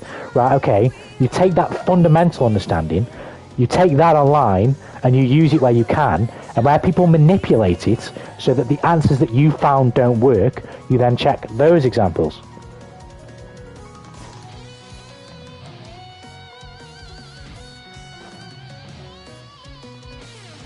So I have no idea how to deal with Alpha Wrecker. I need to buy a character and how to use all the training features. Yeah, this is what sucks about, obviously, modern fighting games. I get it, but when you don't own the character, you can't lab them, which sucks, right? So you are forced to just play online and just try and figure it out, or watch videos, which I always advise you would do, because there's just people who explain it better than me, and will explain it better than you yourself as like a low-level player, casual player who's trying to learn the game. If any casual player is trying to learn the game, you're trying to understand like concepts that you just aren't familiar with, right? So other people who are can do it far better than any person, even me now, just going in training mode, trying to figure things out. But like in Alphalt's case, right? If I get her in here.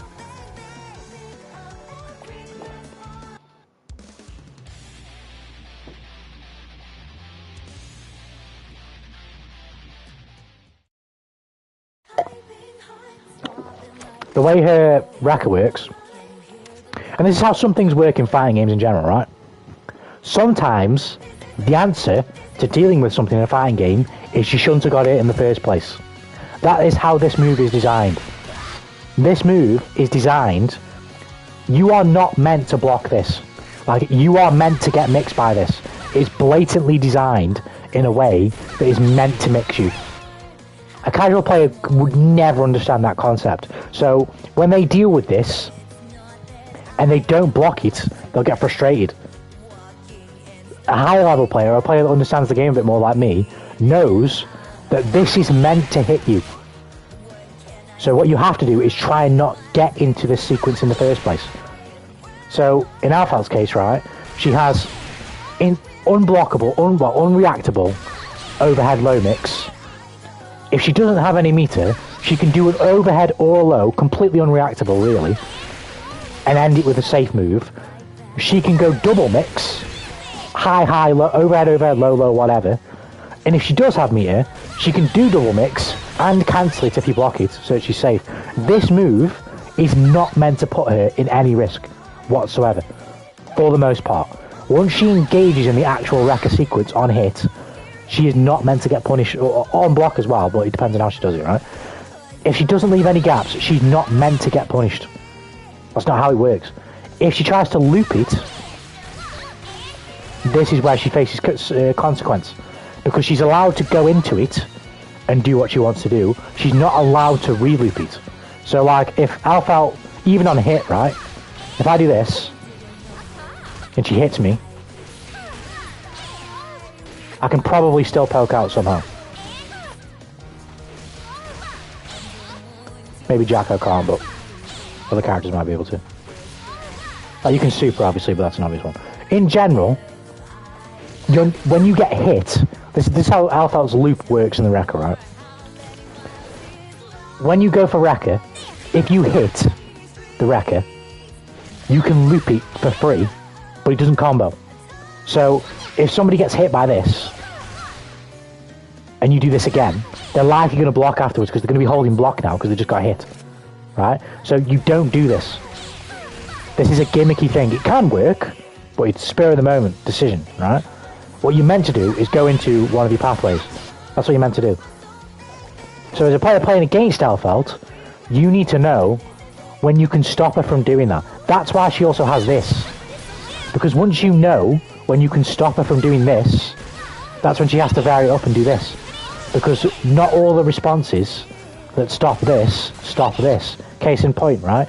If I do this and this, I think for the first one, right? Will I make it fucking play? Okay, cool.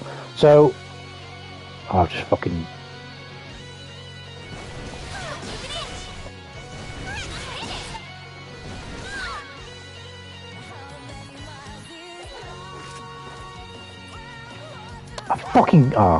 I've never learned how to use this properly. And then the second one should be... I'm fucking recording it again.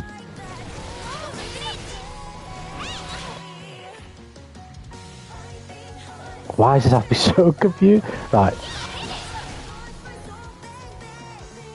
Right. Play it, please. Okay, so now Alphalt is going to vary, hopefully. Alphalt's going to vary between the bomb toss and the Rekka, right? All I'm going to do is 6p.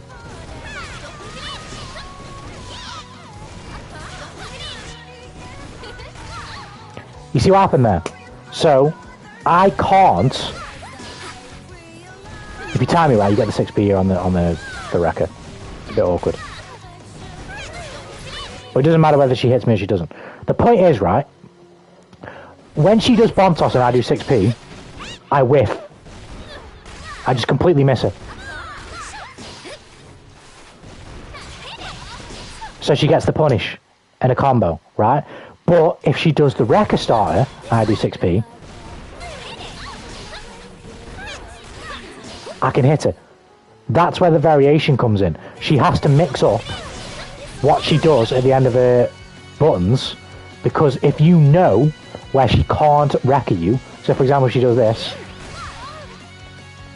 if you know that she can't do that, you can punish her. But if I do that same thing for this, I get punished. So you can't just autopilot against Alpha and press 6p. That's what makes it scary. So as a player, you've got to enforce this whilst making them guess about this.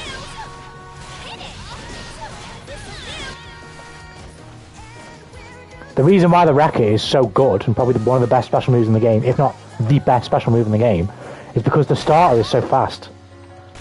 So it's hard to know when she's going to go into it, because most punishes for most characters, but I'd wager maybe Jacko's 5p or 5k might cover them both. So if I test it now, and they're like, it just depends on the option as well.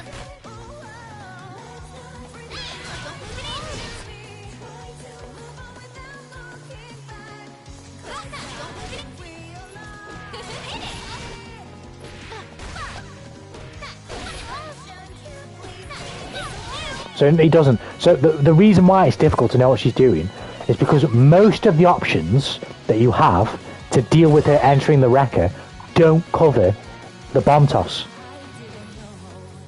So you can't just do something on block to expect to deal with one or the other. You have to try and react. And because you're trying to react, it slows down the speed of the option you're going to choose when she actually does something, which is going to keep you slow enough for her to get into this.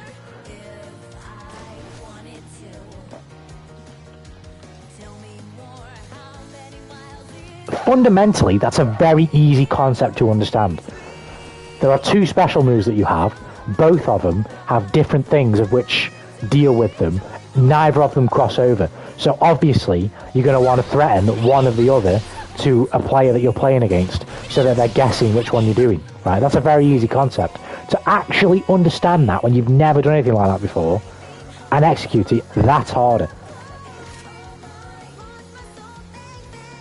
Like, I don't know, Orc, if you're still here through all this rambling.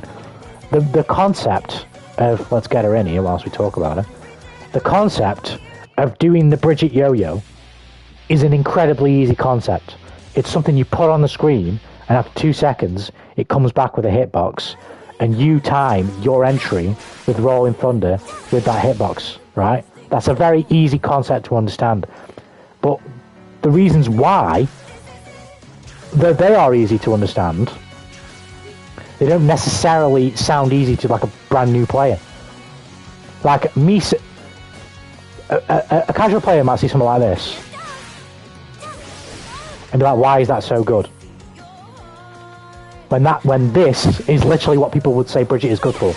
Like the main thing Bridget is good for, right? The reason why I can explain why it's good. I'll only be able to do this if I have Bridget on both sides. I can explain why it's good.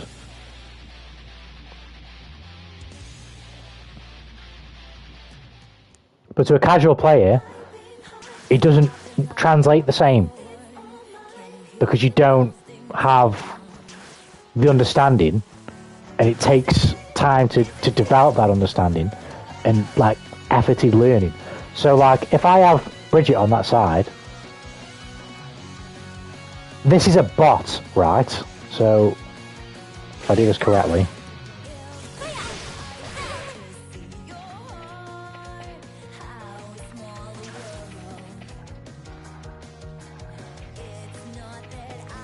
I don't know how to replicate this.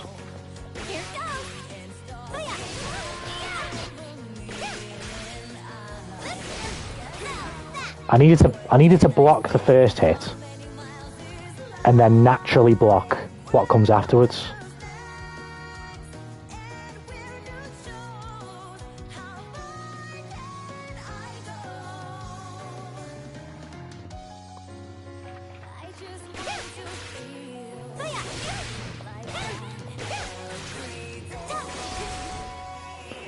Right, I can't really, but it's not. I can't do it.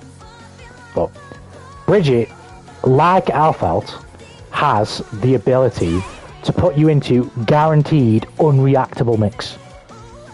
Just like how Alfelt can do that when she enters the Wrecker, Bridget can do it if she gets the yo-yo bump on you.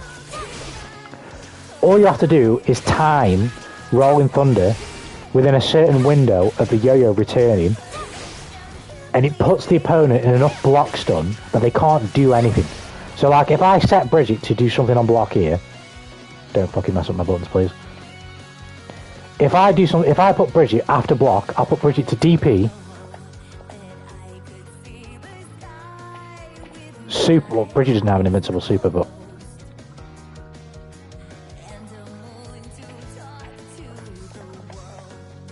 the only thing, some fighting games are different where you can spend special resource to break frame traps and or frame tight offense and jails. This game is like that because you can spend yellow RC or burst, right? But aside from special resources, there is nothing that, if I time this correctly, there is nothing that this Bridget player can do to escape this offense until I actually do a gap. And so, off this bit here, they are having to deal with unreactable overhead low mix.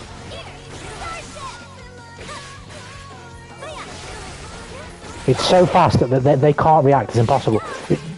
Well, I think this one's debatable. It's a maybe not unreactable, but very, very difficult to react to mix. Especially if I did that. If I did this, it's probably straight up unreactable.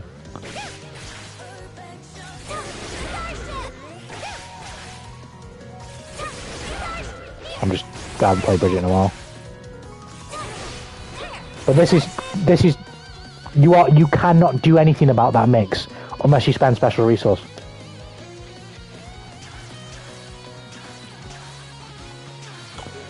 That's my main problem. I only know Racket as a combo tool. It's hard habit to break. I mean, I don't even know how Bridget. I didn't even know Bridget have a racket. No, Bridget doesn't have a racket now.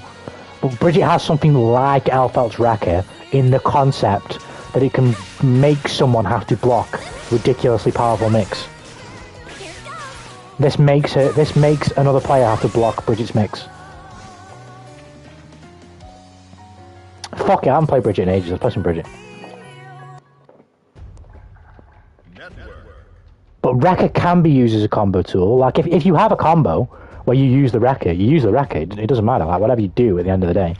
But in general, the Wrecker is not. The Wrecker's strength is not in its combo ability at all. I've got to stick with Jacko actually because I'm on the Celestial Challenge. But I'll play Bridget after that. The Wrecker's strength in this game is not in its combo ability at all. It's in opening people up.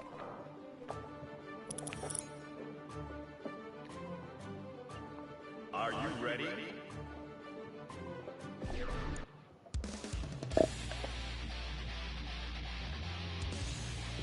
I want a sandwich, but I'm trying to lose weight, but I want to eat a sandwich. Yeah, I was about to say, I have to go eat me too. Eat a healthy sandwich. Maybe some salad, something like that, you know? That's why I don't get. Why Rack is always different depending on the game. Why can't universally be a combo tool? It still universally is a combo tool, really. Like, it still is, because you can use it that way. But keeping everything the same every game is just boring.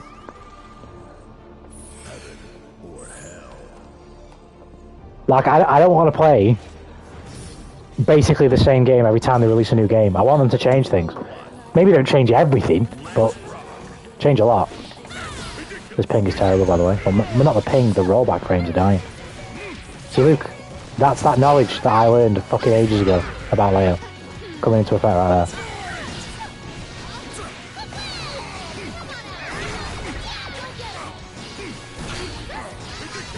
Excuse me.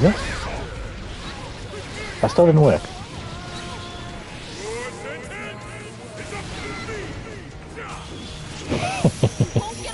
I got a Super 2, boy.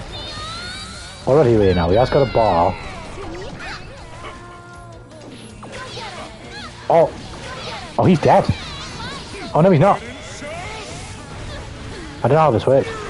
Oh, go. Nice.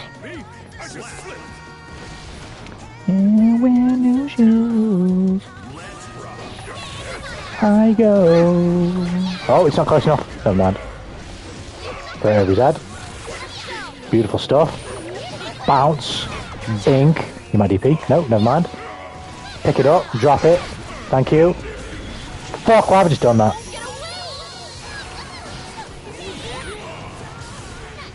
Oh.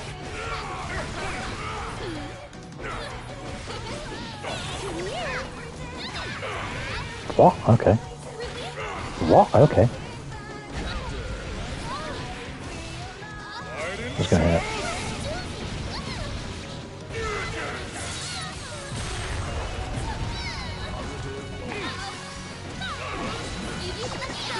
No. I can do that, I just messed it up. I don't know what he's done that for.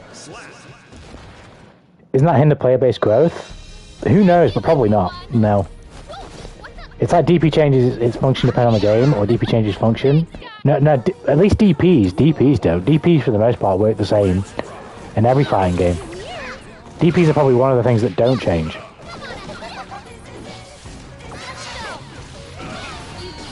The only thing that changes around DPs is how developers allow you to make yourself safe off them, like in this game, where they allowed you to spend RC to make yourself safe off a DP after somebody blocked it, which is fundamentally against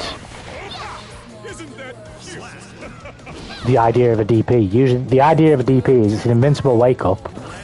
It's a get-off-me tool, but if somebody blocks it, you get punished. This game, for the longest time, with the Roman cancel system, allowed you to use that get-off-me tool and make yourself safe if the other person blocks it, which fundamentally isn't how DPs usually work.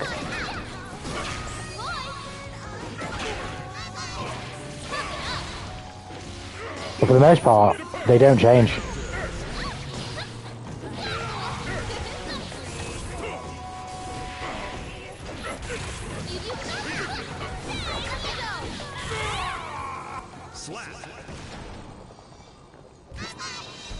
We couldn't have done it without you.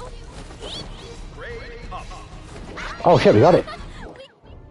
Okay. I didn't even know, I was just fucking going. We're just fucking mixing. I just want to mix. I just want to mix. Just let me mix, man. Oh, get fucking parried. Get fucking parried.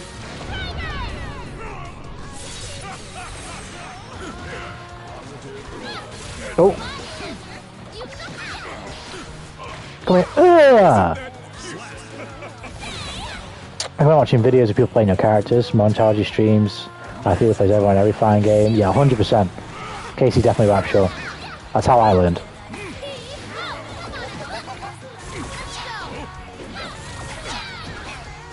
Literally, I watched Shikanda to learn Sub-Zero and MK11, and I've pretty much watched Shikanda to learn Sub-Zero and MK1 as well. But then after I watch enough Shikanda and see what he does, that's when I don't really need to watch him anymore, and I can come up with ideas with Sub-Zero on my own. But the blueprint I got from somewhere else, which is completely fine. So I make people do anything. Is he dead? No. Punchy! Punch! There you go. Nikki loves the word fundamentally. God dang. I always do that, but even from game to game, the players always play differently, so my knowledge of one particular game is very different if I play in a different game. It really depends. It's impossible to say whether the players play differently. Because ultimately, people are just playing. Like, people play differently in any fighting game to whatever. Like, some people will mash, some people will do this, some people will do that. But ultimately, there's only a limited number of ways people can play. Like, in general. It's not completely unlimited in that sense. Right, we're playing some fucking Bridget. I've not played this character in an eon, but we're playing Bridget. We're playing some basket.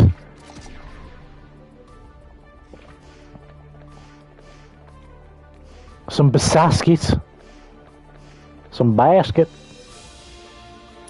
What's going on next? How are you doing, Homie Celeste? Are you doing well? Hope life is treating you well. Oh, classic Strive servers. Fantastic. Brilliant. Wonderful. Amazing. Great gameplay here as I wait to get a game stuck in the abyss.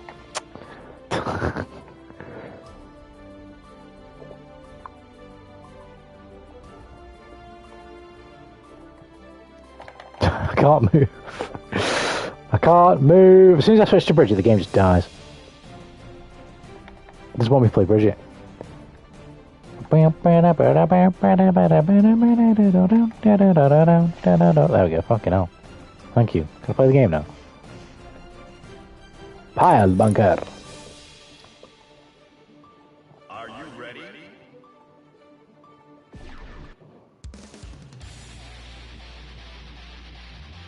Right, I have not played this character in so long.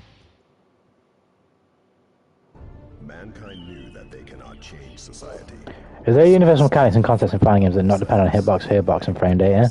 And my casual part upside, those fighting games always play different.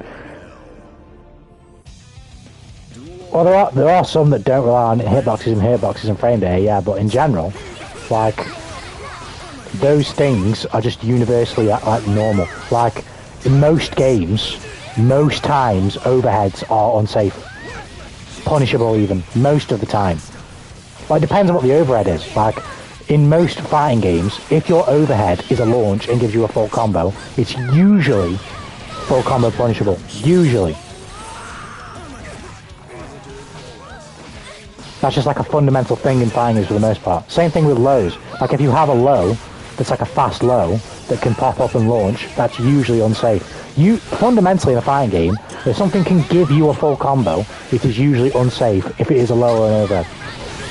Mids and highs are usually safe because you don't have to change the way that you block to block them.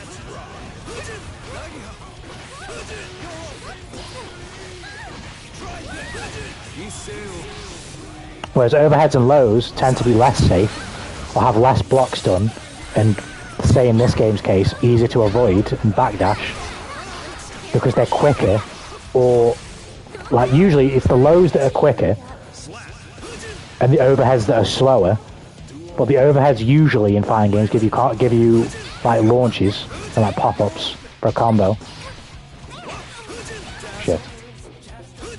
And the lows usually don't do that, usually it's to open people up.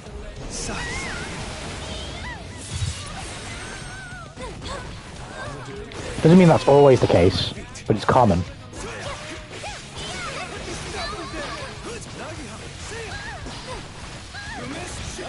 Like Angie, for example. Angie has an overhead as one of the enders of his Angie has a low and an overhead off the ender of his Fujin, and I'm pretty sure, unless he does some like movement shit to space them, the low is punishable by basically everybody if you block it, and the overhead is definitely punishable by everybody if you block it.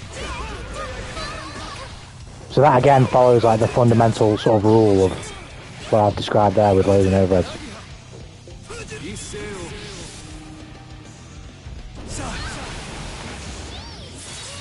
I play YOLO, and even YOLO concepts in particular games is very different in other games. The only thing I know is universally TP. Nah, trust me, YOLO is the same in every game. You're doing the same thing.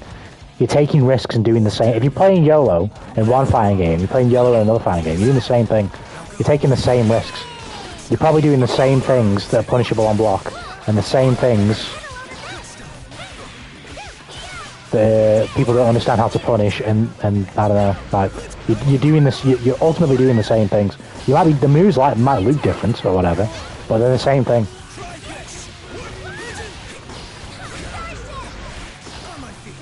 Whether you're mashing DP on wake up, mashing a button on wake up, mashing super on wake up, it's the same game to game. The input might be different or whatever, but it's the same thing.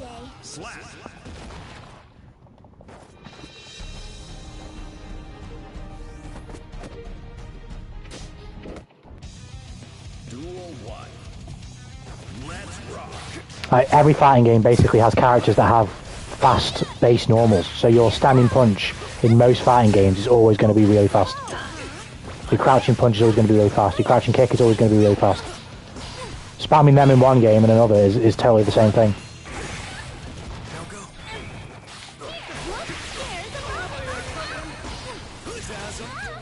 Try this.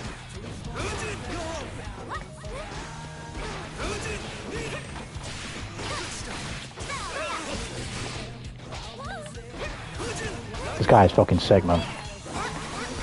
This guy is sick nasty. Nice.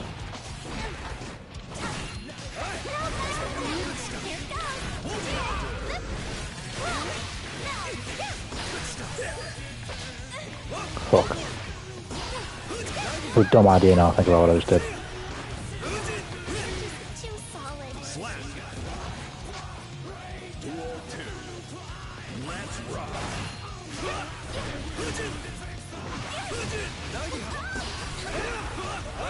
All yours.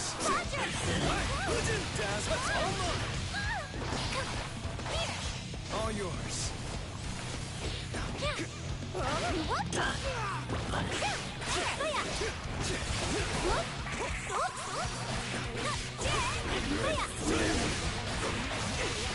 We'll go for a reset here.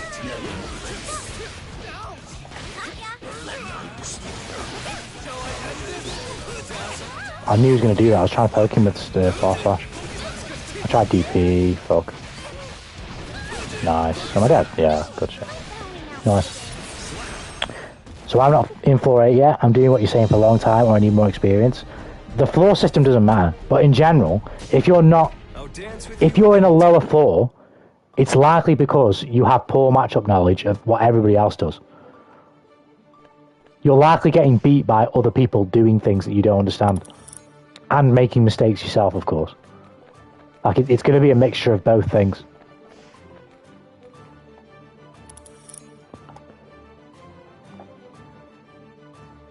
Are you ready?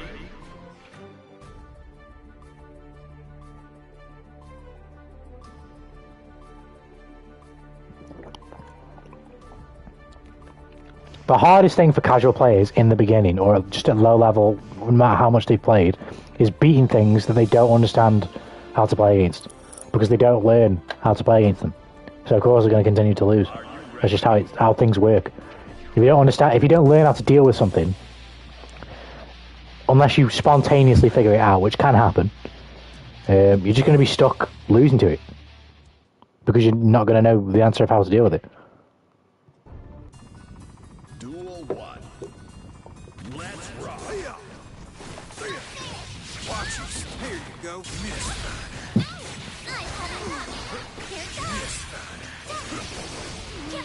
I don't know why he just let me do that. That hit me!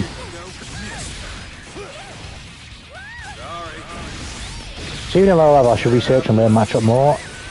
I should just fucking hearts in the lane. I should lab more often. Well, think about it, like if you lose to something and you just don't try and understand why you lost, how are you ever supposed to win?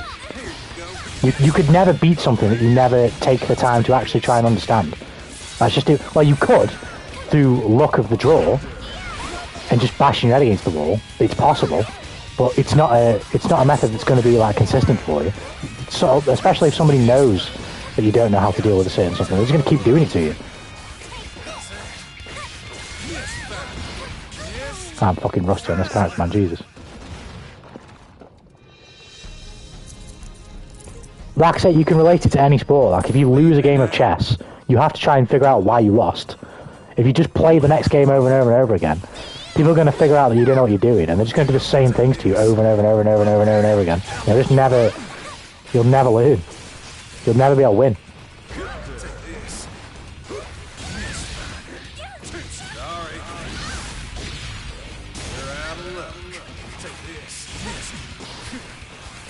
I can't fucking play neutral with this character. It's been so long, I don't know what the fuck to do. Duel 2. Let's rock. Here you go. Oh, he's just hitting me with everything. And then whenever... I can't do that, I need to stop fucking jumping like that. See, this is exactly what I mean. It happens to even me. Like, I'm doing what a lot of casual players will do. Like, just fucking instant jump air dash at someone. And he keeps 6ping me for it, and he keeps hitting me, but I keep doing it. Because my experience on this character is not as tight as Jacko's, because I haven't played Bridget in a while. Let's get one. Duel 1. Let's rock.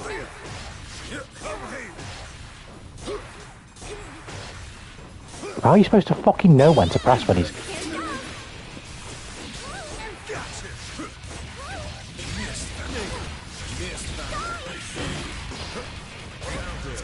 What?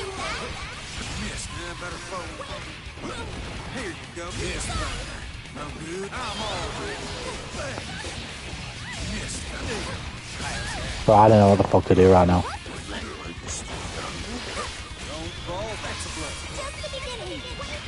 What? Too solid. Duel 2. Let's rock. I don't know what to do.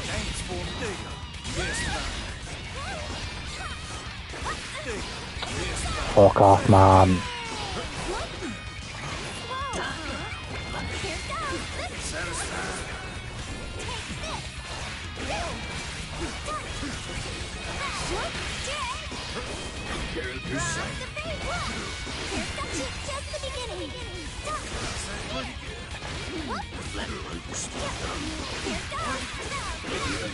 Jesus Christ, I'm fucking shit at this character right now. Duel 3. Let's rock.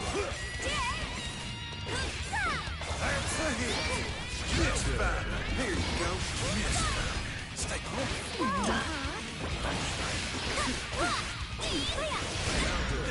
What the fuck?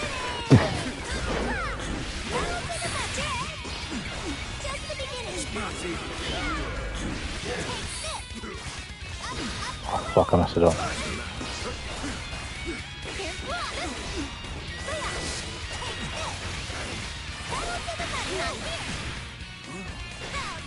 Shouldn't have done that, fuck. I wanted the star points for the instant RC. Nice. When I got on the tower, I somehow got into a super high tower and can't go to a lower one, and the first person I encountered on tower was a Bridget player who destroyed me in one round and then left. Unfortunately, Strive's tower system is fucking shit. That's why rank doesn't matter in any game in general. But Strive's tower system in particular is shit.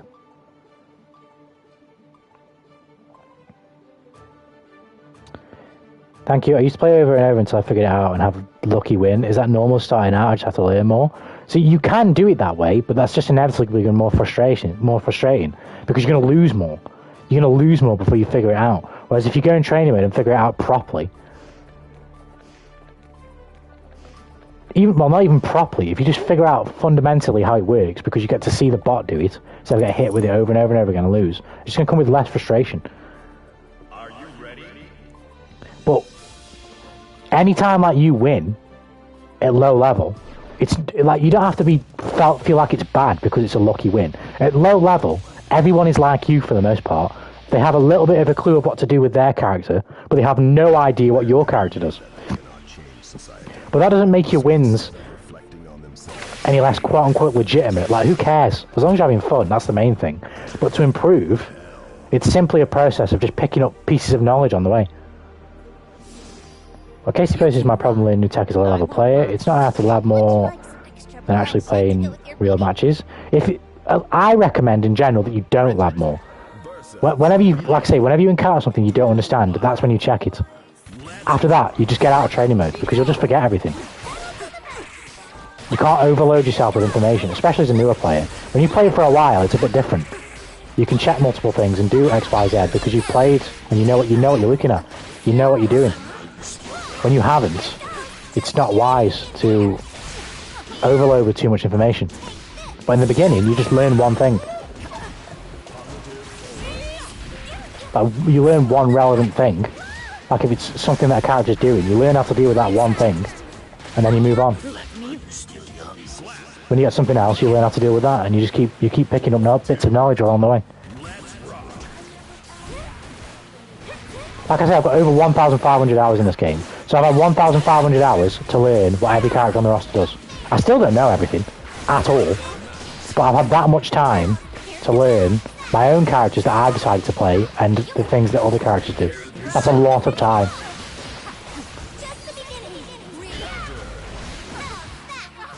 You can learn a lot about anything in 1,500 hours.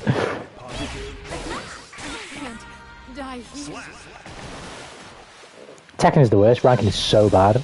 Yeah, we matches past 3. People buy ranks. People boost. You can fight Tekken, Goddess Destruction, or Noob. Strive is kind of the same, really, with the stupid ass tower system. So I think they're probably both as shit as each other. Brisket is adorable. She looks like a puppy. Brisket is adorable. That is very much true. You don't lab often. I go in between, and a lot of times I actually lab in my head. Like when I'm walking to work, I'll think about like shit I can try. So like sometimes I lab in my head, but in general, I swear me and this guy would have shit ping. In general, sometimes I do lab a lot, sometimes I don't. Are you ready? It really depends. Like if you look at my streams with Jacko, I didn't really lab that much in comparison to how much I've played. If you were to compare how much time I've played Jacko on stream in comparison to how much time I've labbed Jacko, it would be like not even close. I'd have way more time played than time labbed. But that's different for me because I've played a lot, so. Oh shit, I shouldn't be pressing there though, should I really? Can you, I didn't even realise you could walk button now, what the fuck?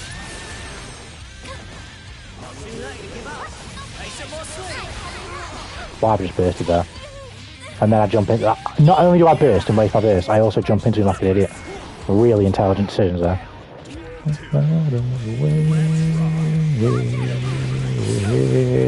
Oh, fuck off.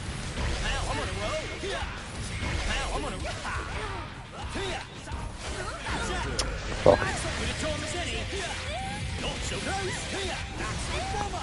Yeah, this guy's cracked.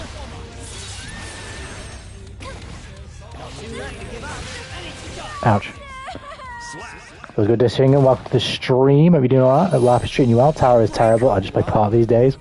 Yeah, I don't blame you. I don't blame you, honestly. Honestly, the reason I play ranked is because I like the fucking... I don't know if anybody else is like this. I like the fucking XP ticker going up. I feel good about my shitty little worthless cosmetic rank. I like seeing my characters get to high levels. What the fuck? This guy's nuts. I did balance slabbing and playing real matches. It's not you figured out after one play session, but how did I... If you're asking how I figured out how that was best for me, I couldn't tell you exactly because it's so long ago, but I would have just done trial and error. In fact, likely, because it was so early in my journey learning fighting games, I'd have likely just done that naturally. Like, I especially early on, when I don't really understand what I'm doing, I can't lab. Because I don't really know what I'm doing. So I'd just go in training mode and check the one thing I need to check and then I'd go out. And now I'll lab sometimes for an extended period of time because I find it fun and I know enough about fighting games and the characters that I choose to play that I can come up with things and have fun labbing. But that's just like not a thing that's going to happen for a lower level player, casual player, because they don't even know what they're messing with.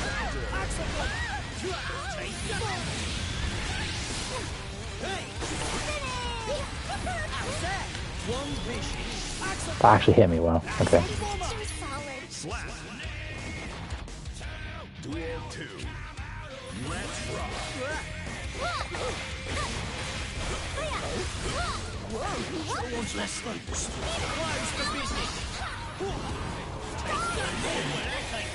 What the fuck is going on here?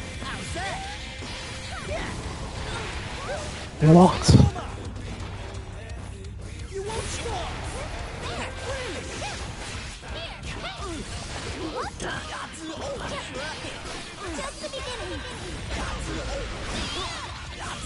I'll say that. As a lot of players, you have to figure out as trial and error, and I have to lab the ones I'm having a hard time with. Yeah, exactly as I explained before. You just find one thing that you don't understand, you figure that out, and then you just go back online. Or at least that's what I did. And the reason why I recommend figuring one thing out, going back online, is because the one thing is giving you trouble, so you need to figure that out and then how to deal with it. And you go back online, so you don't spend too much time in training mode and get bored.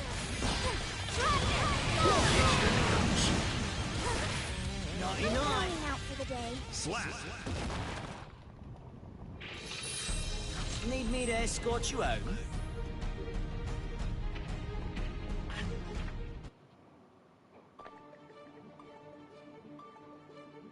It's a simple process, and then when you keep repeating that process, like I say, the knowledge that you learn in the context that you learn it doesn't change. So when you learn that you can press a button in a certain space, it doesn't change. Now players try and manipulate that by doing things like going into special moves off different buttons and blah blah blah, so that you can't press buttons in certain spaces. But you learn that as you go as well. Are you ready?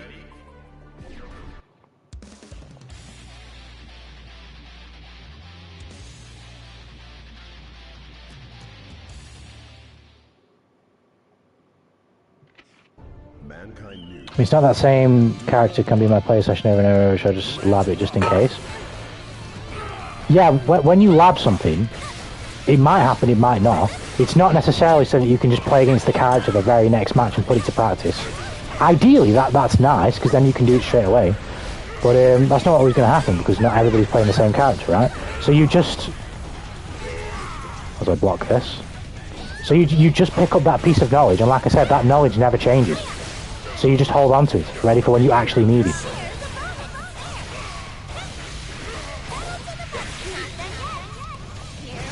Fuck's sake.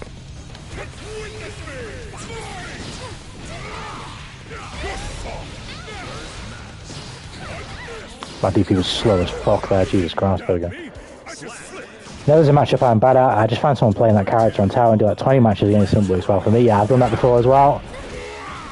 Sometimes you just need to fucking just bash it out. But like I say, you have to find what works for you. Because ultimately, you're playing fighting games to have fun, right? So you need to find... And you're only going to find this through trial and error, because you're just not going to innately know. You have to find what ways of playing and learning, because learning is just inevitably a part of the process, is most fun for you. But in doing that, you also have to accept that if you refuse to do some things, i.e. like go in training mode, you're just going to have a tougher time at like success. That's just not going to happen for you.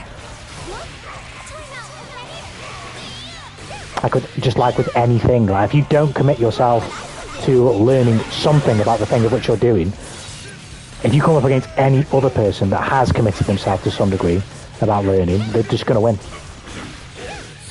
More often than not.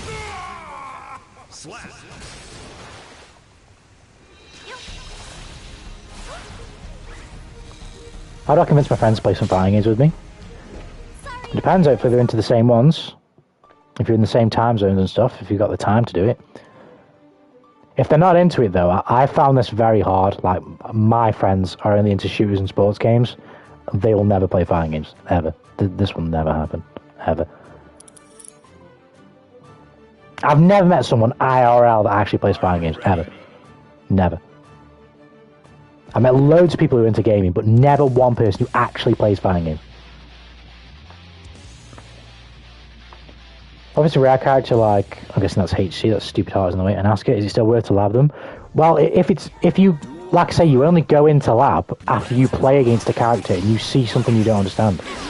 So any piece of knowledge is ultimately worthwhile learning, because it's eventually going to come in handy. But like I say, you only go in and lab after someone's done it to you. It's relevant because someone's done it to you. Oh shit. Is he dead from this? No.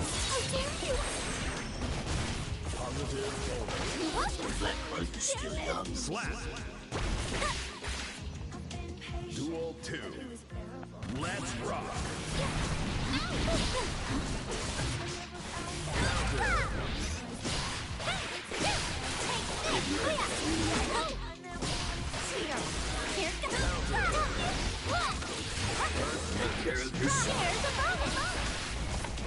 Oh, fucking backdash by accident.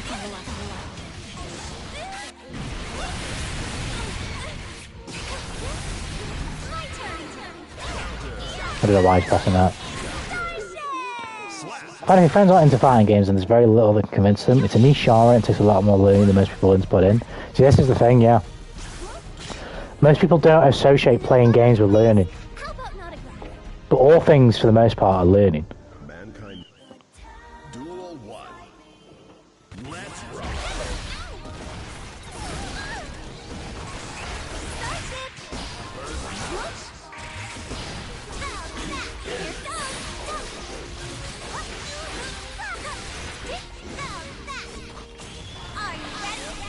So you know I was playing against HC and ASCII even though in this PlayStation you don't encounter them. I don't know like the matchups perfectly because I've not studied that hard. But I know like bits of knowledge that when I play against a Happy Chaos or an ASCII player, I can put to use because of other Happy Chaos players and other ASCII players that have taught me that bits of knowledge, those bits of knowledge, by doing stuff to me and then I go and figure it out.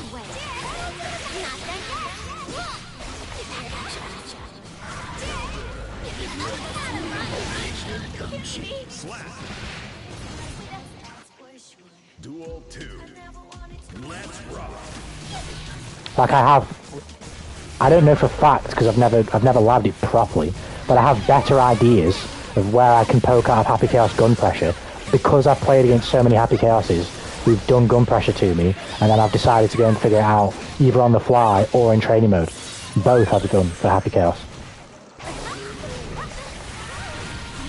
So if I were to play against a Chaos player in the next match, I just put that knowledge that I've learned in countless other matches. I can't DPRC anymore. To use. That was meant to be super.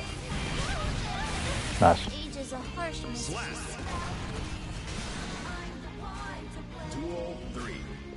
Let's rock.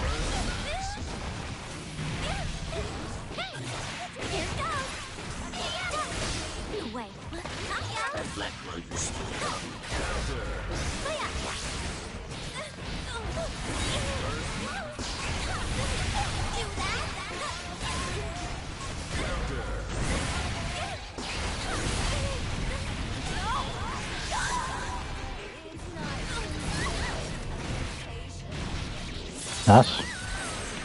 I think do we trade? No, we don't trade here actually. I was going to super. No, we'll go for command grab and be really cheeky, never mind.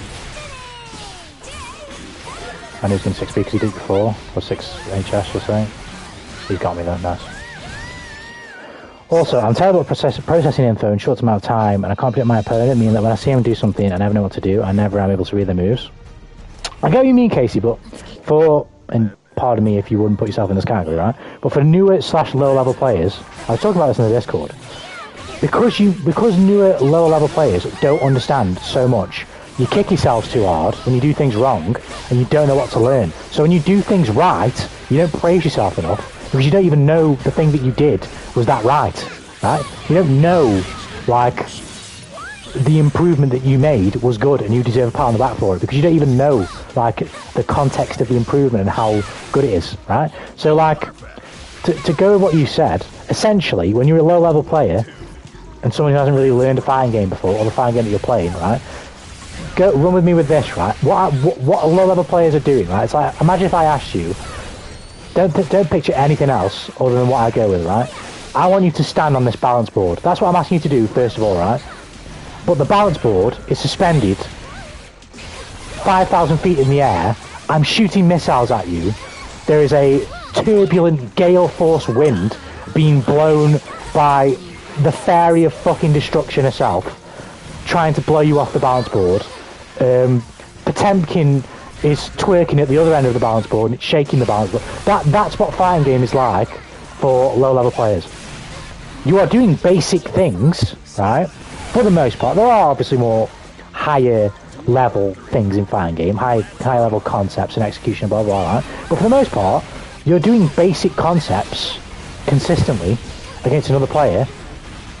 But your grasp of those concepts is low, and your grasp of concepts of what your character does is low. So like you basically you're trying to juggle with a blindfold on, but you've never juggled before either. Like you're trying to swim, but you've never swam before. The water is freezing cold. There's a shark underneath you, nipping at your toes. I'm firing cannons at you whilst you swim. Do you get what I mean? Like, you are up shit's creek without a fucking paddle as a casual player. But that's like how you are with everything. Like, I've said this before, you can pick up a guitar, even if you've never played an instrument before in your life, right? Let's keep going. You can pick up a guitar, search on YouTube, basic chords, and you can probably find a basic 3-chord progression on a guitar, and you could probably play it, but it'd be really, really slow, and it would sound terrible. But you could play it, though. It would be slow, though, because your fingers aren't used to that muscle memory of going to this chord, to this chord, to that chord. It might sound shit because you're not pressing hard enough on the strings. Because you're not used to pressing on the strings. And whilst you're playing the chords, so it might not sound good in that sense.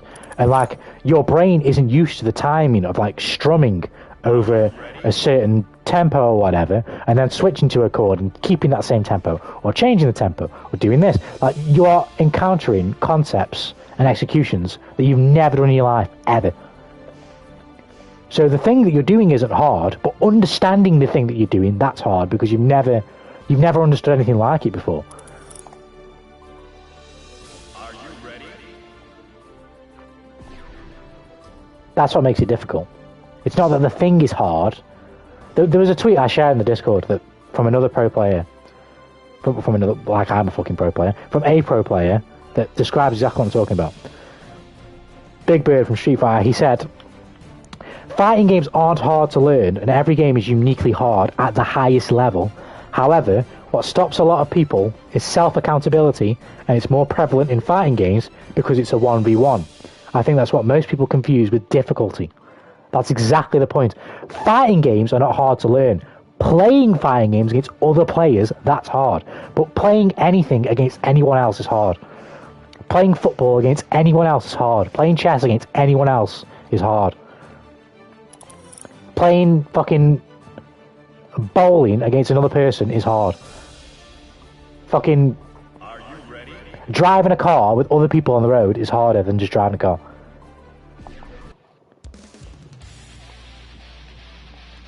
So I shouldn't just be picky on what characters I need to lab. I should lab what I'm having a hard time with. I mean, I have to buy Happy Chaos, for example, just to lab. See, now that brings a more complicated question because, again, Mankind knew that they cannot it sucks that fighting games have you do that. I get why they do. But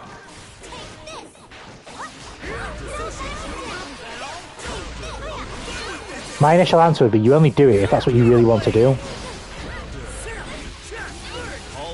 Like, if you think it would be worth it to do that because you want to play the game that much and you want to improve that much, then I would do it. But if not, if it's not worth that to you, I wouldn't do it.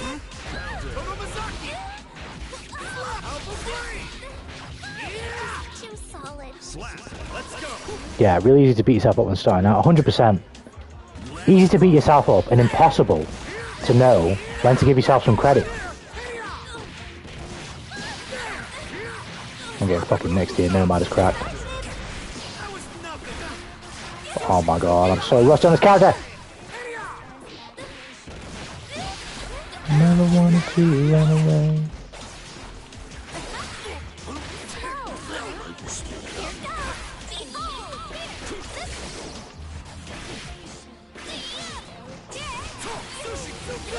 Mess. Guilty Gear is easier than Pokemon. See, I'd say the opposite. Pokemon to me, like, I've played Pokemon since I was a kid. But my understanding of Pokemon is what a lot of casual players' understanding of fighting games is. Like, I only very recently, like maybe like Sword and Shield, like began to understand the the sort of buff system in the game, and like how stat debuffs and buffs work. Like, to me, for literally over a decade, any move that didn't do damage, or at least apply a status effect, made no sense to me. Like, I had no sense why you would ever use a move like Roar, or like, I don't know, U-turn, I think it's called. Like, where you would switch your Pokemon out or some shit like that. I had no idea why you would ever want to switch someone else's Pokemon out, and why you would ever switch one of your own out. That made no sense to me. It's only recently, as I've grown older, where I gained like a basic understanding of, like, oh, okay, I actually do understand that fundamentally. And then I've watched some content creators who play Pokemon, where I've begun to understand like the thesis behind why you would actually do something like that. 3. Let's rock. But beforehand, it's not even something that I ever even thought of. It's in the sense of like why you would do it. To me, it always sounded like stupid. It just wouldn't make any sense.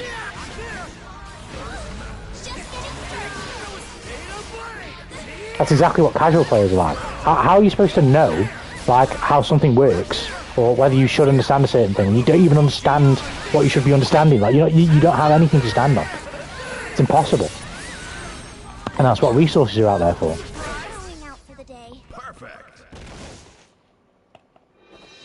It's not worth to purchase a character to lab them out and train them. That's up to you. I can't really decide that to you. For you, Lupio. That's up to you, really. 1,000 Pokemon. There's 1,000 Pokemon, but ultimately, like, I guess they all sort of filter into a certain line or sort of group of like what they do. Like some Pokemon are stores, some Pokemon are damage dealers, some Pokemon are fucking buffers, debuffers, etc. Right? So the only really like massive difficulty is probably the memory of it all. But in general, that's not a skill thing. That's just a memory retention thing. I guess that is kind of a skill, but. But to me, like, Pokemon would be like... Learning Pokemon from the ground up, to me, would be way harder, to my perspective, than learning a fighting game. But ultimately, they're probably both about as hard as each other. Neither of them are probably any more difficult than the other. It's just, I would think it would be that way, because my knowledge of, like, games like Pokemon is like... It's the base of the base of the base level. Maybe slightly above now, growing older, like I say, and followed it a little bit, but it's at the absolute base level.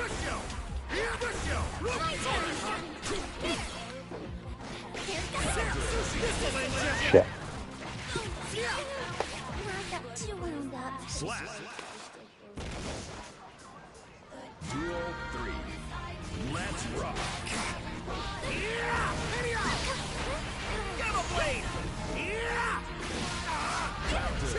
Fuck.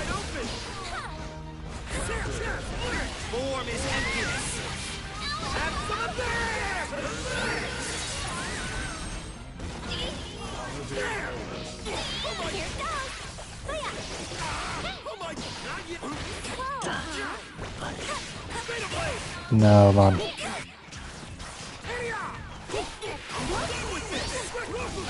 I knew he was going to come at me. Fuck, I tried super. I tried to do the shoot the fucking thing super. But he was Chip's too quick, man. He's too bloody quick. He's too bloody quick! They have classes, but people remember Eevee's moves, what moves reacts, what class... Oh yeah, there's so much. There's so much. But ultimately, the actual application of, like, playing against another player in Pokemon is probably no harder than playing fighting games. Probably both the same. Like, the skill of making reads on your opponent and understanding what they might do because of what they have and what the things that they have could do. It's very similar to fighting games of, like, guessing how people are going to play based on what they do and what moves their character has and things like that, right? I still like strategizing because I play games to turn my brain off, which is why I'm always unga bunga when playing games. No point in blocking and dodging if they're dead already, right? Yeah, I get exactly what you mean 100%. It's totally valid, it's totally fine. Like, when all of the advice I give as well about learning is centered around what I believe in general for the fighting game, because fighting games can be frustrating, which is normal. You have to figure out ways to maintain your relationship with the game and keep it in a healthy spot, right? So, like, I talk about tilting. I think there's healthy tilting, there's bad tilt, right? Whenever you want to improve at something or be better at something, when the results don't go your way, you're likely going to get frustrated, right? That's just a normal thing. If that frustration is healthy, you're not fucking smashing a monitor or slitting your wrists, then that's fine. Like, that's just fine, right? It's frustration, you battle with it, and you use it to fuel you for the next game, or you go into training mode, you learn, all that stuff, right? But all my advice is geared around making sure that you maintain the relationship with the game that made you start in the first place, which is just enjoying it and doing it for fun. If you're like tilting in a bad way, and there's been loads of streams that, because I never, unless it's like a stream that crashes, I never take streams down. So there's plenty of streams, there's probably a number of streams that are like less than half an hour long, because I've tilted, and I'm like, this is not healthy tilt, I need to get off now. Sometimes I'll stick it through, because my ego won't fucking let me stop. But for the most part, whenever I tilt unhealthily, I just turn the game off. Because if you play a long session of Unhealthy Tilt, what happens, at least most of the time for me, is the very next session, the tilt starts again straight away. Because the frustration was so bad last time, that it's actually stuck with you outside of the game. And when you come back to the game next time, it's still there waiting for you. So you end up having a shit experience the next time you play as well. Which is just not what you want to do. You want to have a fun experience when you play.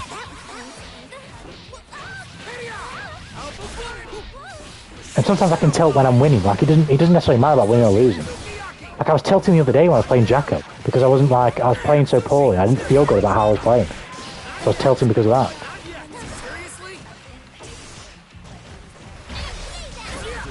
Fuck. Just impatience. I don't know what the fuck I'm doing there.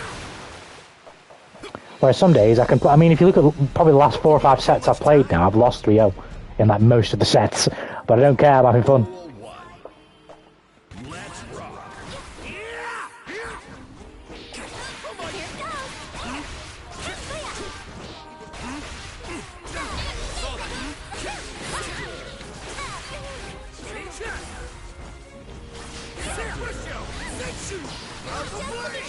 Alpha Blade!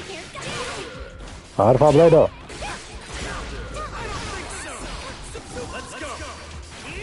I'll try DP, I wasn't quick enough.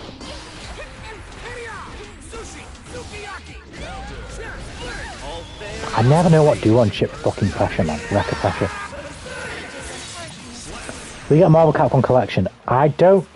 My initial answer is yes, and I might stream it, but I don't actually know, really. It depends on when it comes out. And what games are in, because I know there's 2 collections, right? Depends on what's in the first one, if there's actually anything I want to play in the first one. Because I'd only be buying it to stream it, I wouldn't really play it off stream. I won't have the time.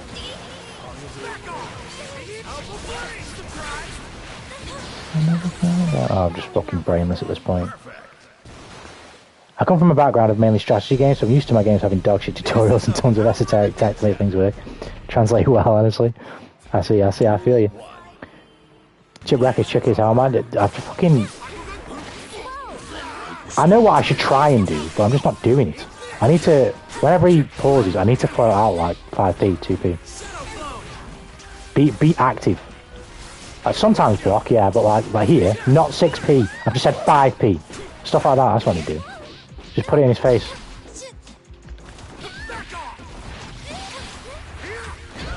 While I'm mashing that, fuck, I'm dead.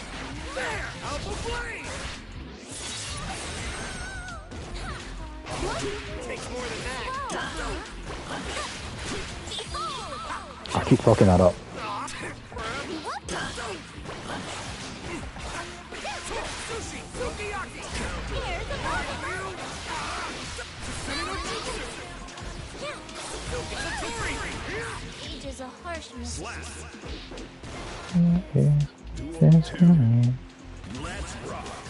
Nope.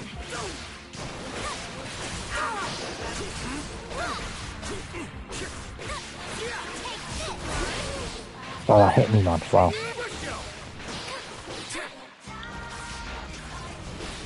That's better. I need to do like less committal stuff there. I'll try and be cheeky.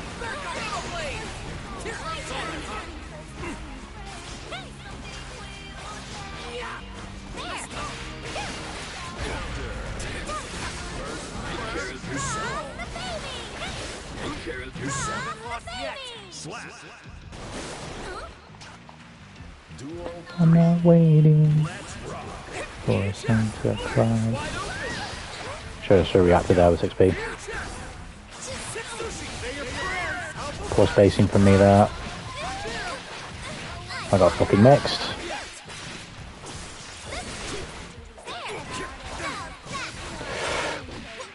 Oh shit. I thought it was gonna cost me up. Fuck. Nice. No, match just nuts, man. He's insane. This is the power of a ninja. This is the power of a ninja.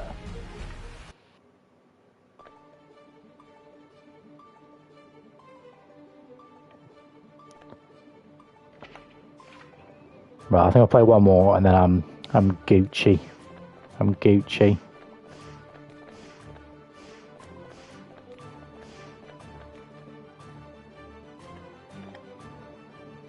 haven't played Bridget in fucking ages. Might play some more Bridget next stream. Are you ready? I need to... It's just too many fucking fighting games, man. I haven't played Street Fighter in so long. But I was loving Street Fighter last time I played it. And I've got the new MK DLC come... Well, they've got the new MK DLC and the new Street Fighter DLC that come out on the same fucking day. Queen Dizzy next month.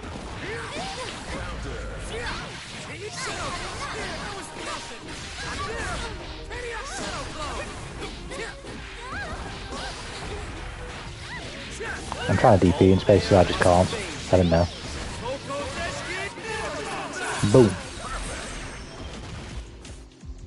Duel 2. Let's rock. Back off! Wide open! Shadow blow! Shadow tech! Shadow blow! It's impatient for me. I can't DP there. Unless I just missed the DP.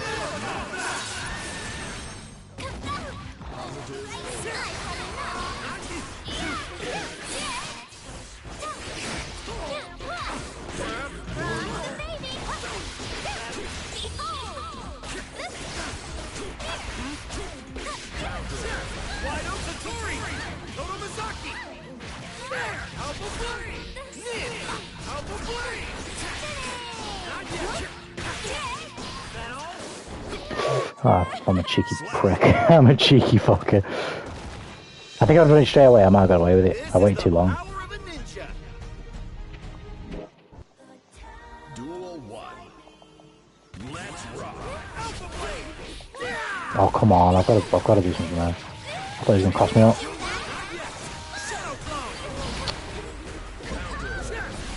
So I always press against. I've never understood that where I can actually fucking press against this character.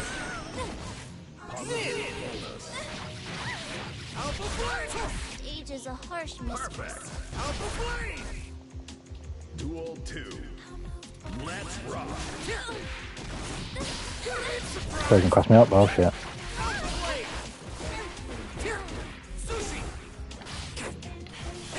He fucking whiffed. Are you kidding me?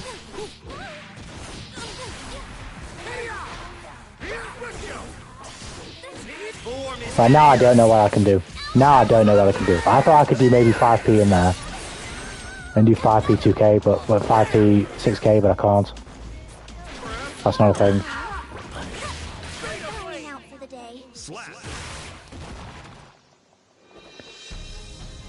Go be a ninja! Like I could do far slash, but it's too slow. Duel 1. Let's rock.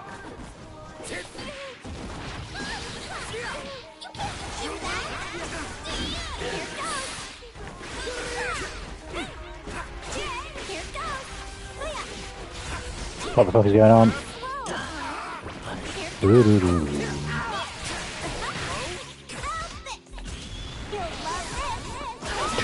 What the fuck?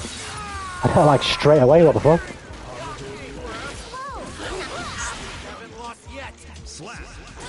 Finally got a fucking round. Duel 2. Let's rock.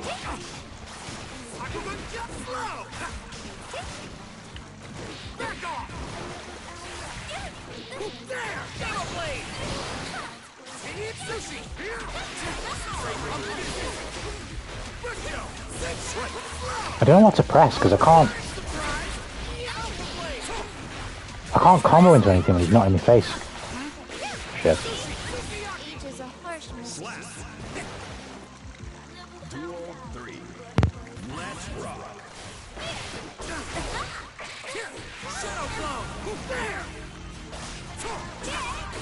I could do 2S, but again, like, it's too slow.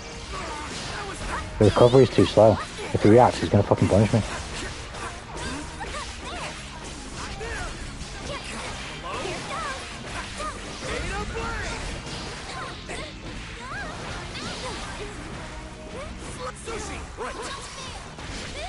You sleeping? Shadow clone! Seriously? Saw that, huh?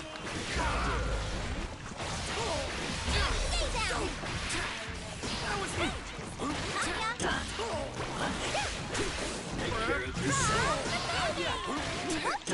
Fucking hell, I finally got a game. Finally got a fucking game.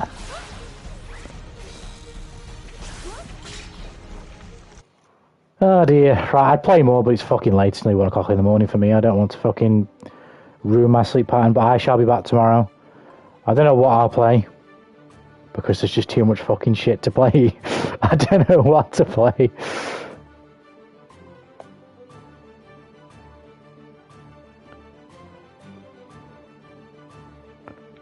I want to carry on playing, but I shouldn't. I need to go to bed. Right, you homies look after yourselves. I'll see you guys. I'll definitely stream tomorrow at 1000%. So, take care, homies. I'm about to burp. Oh dear. Have yourselves a good one. Peace!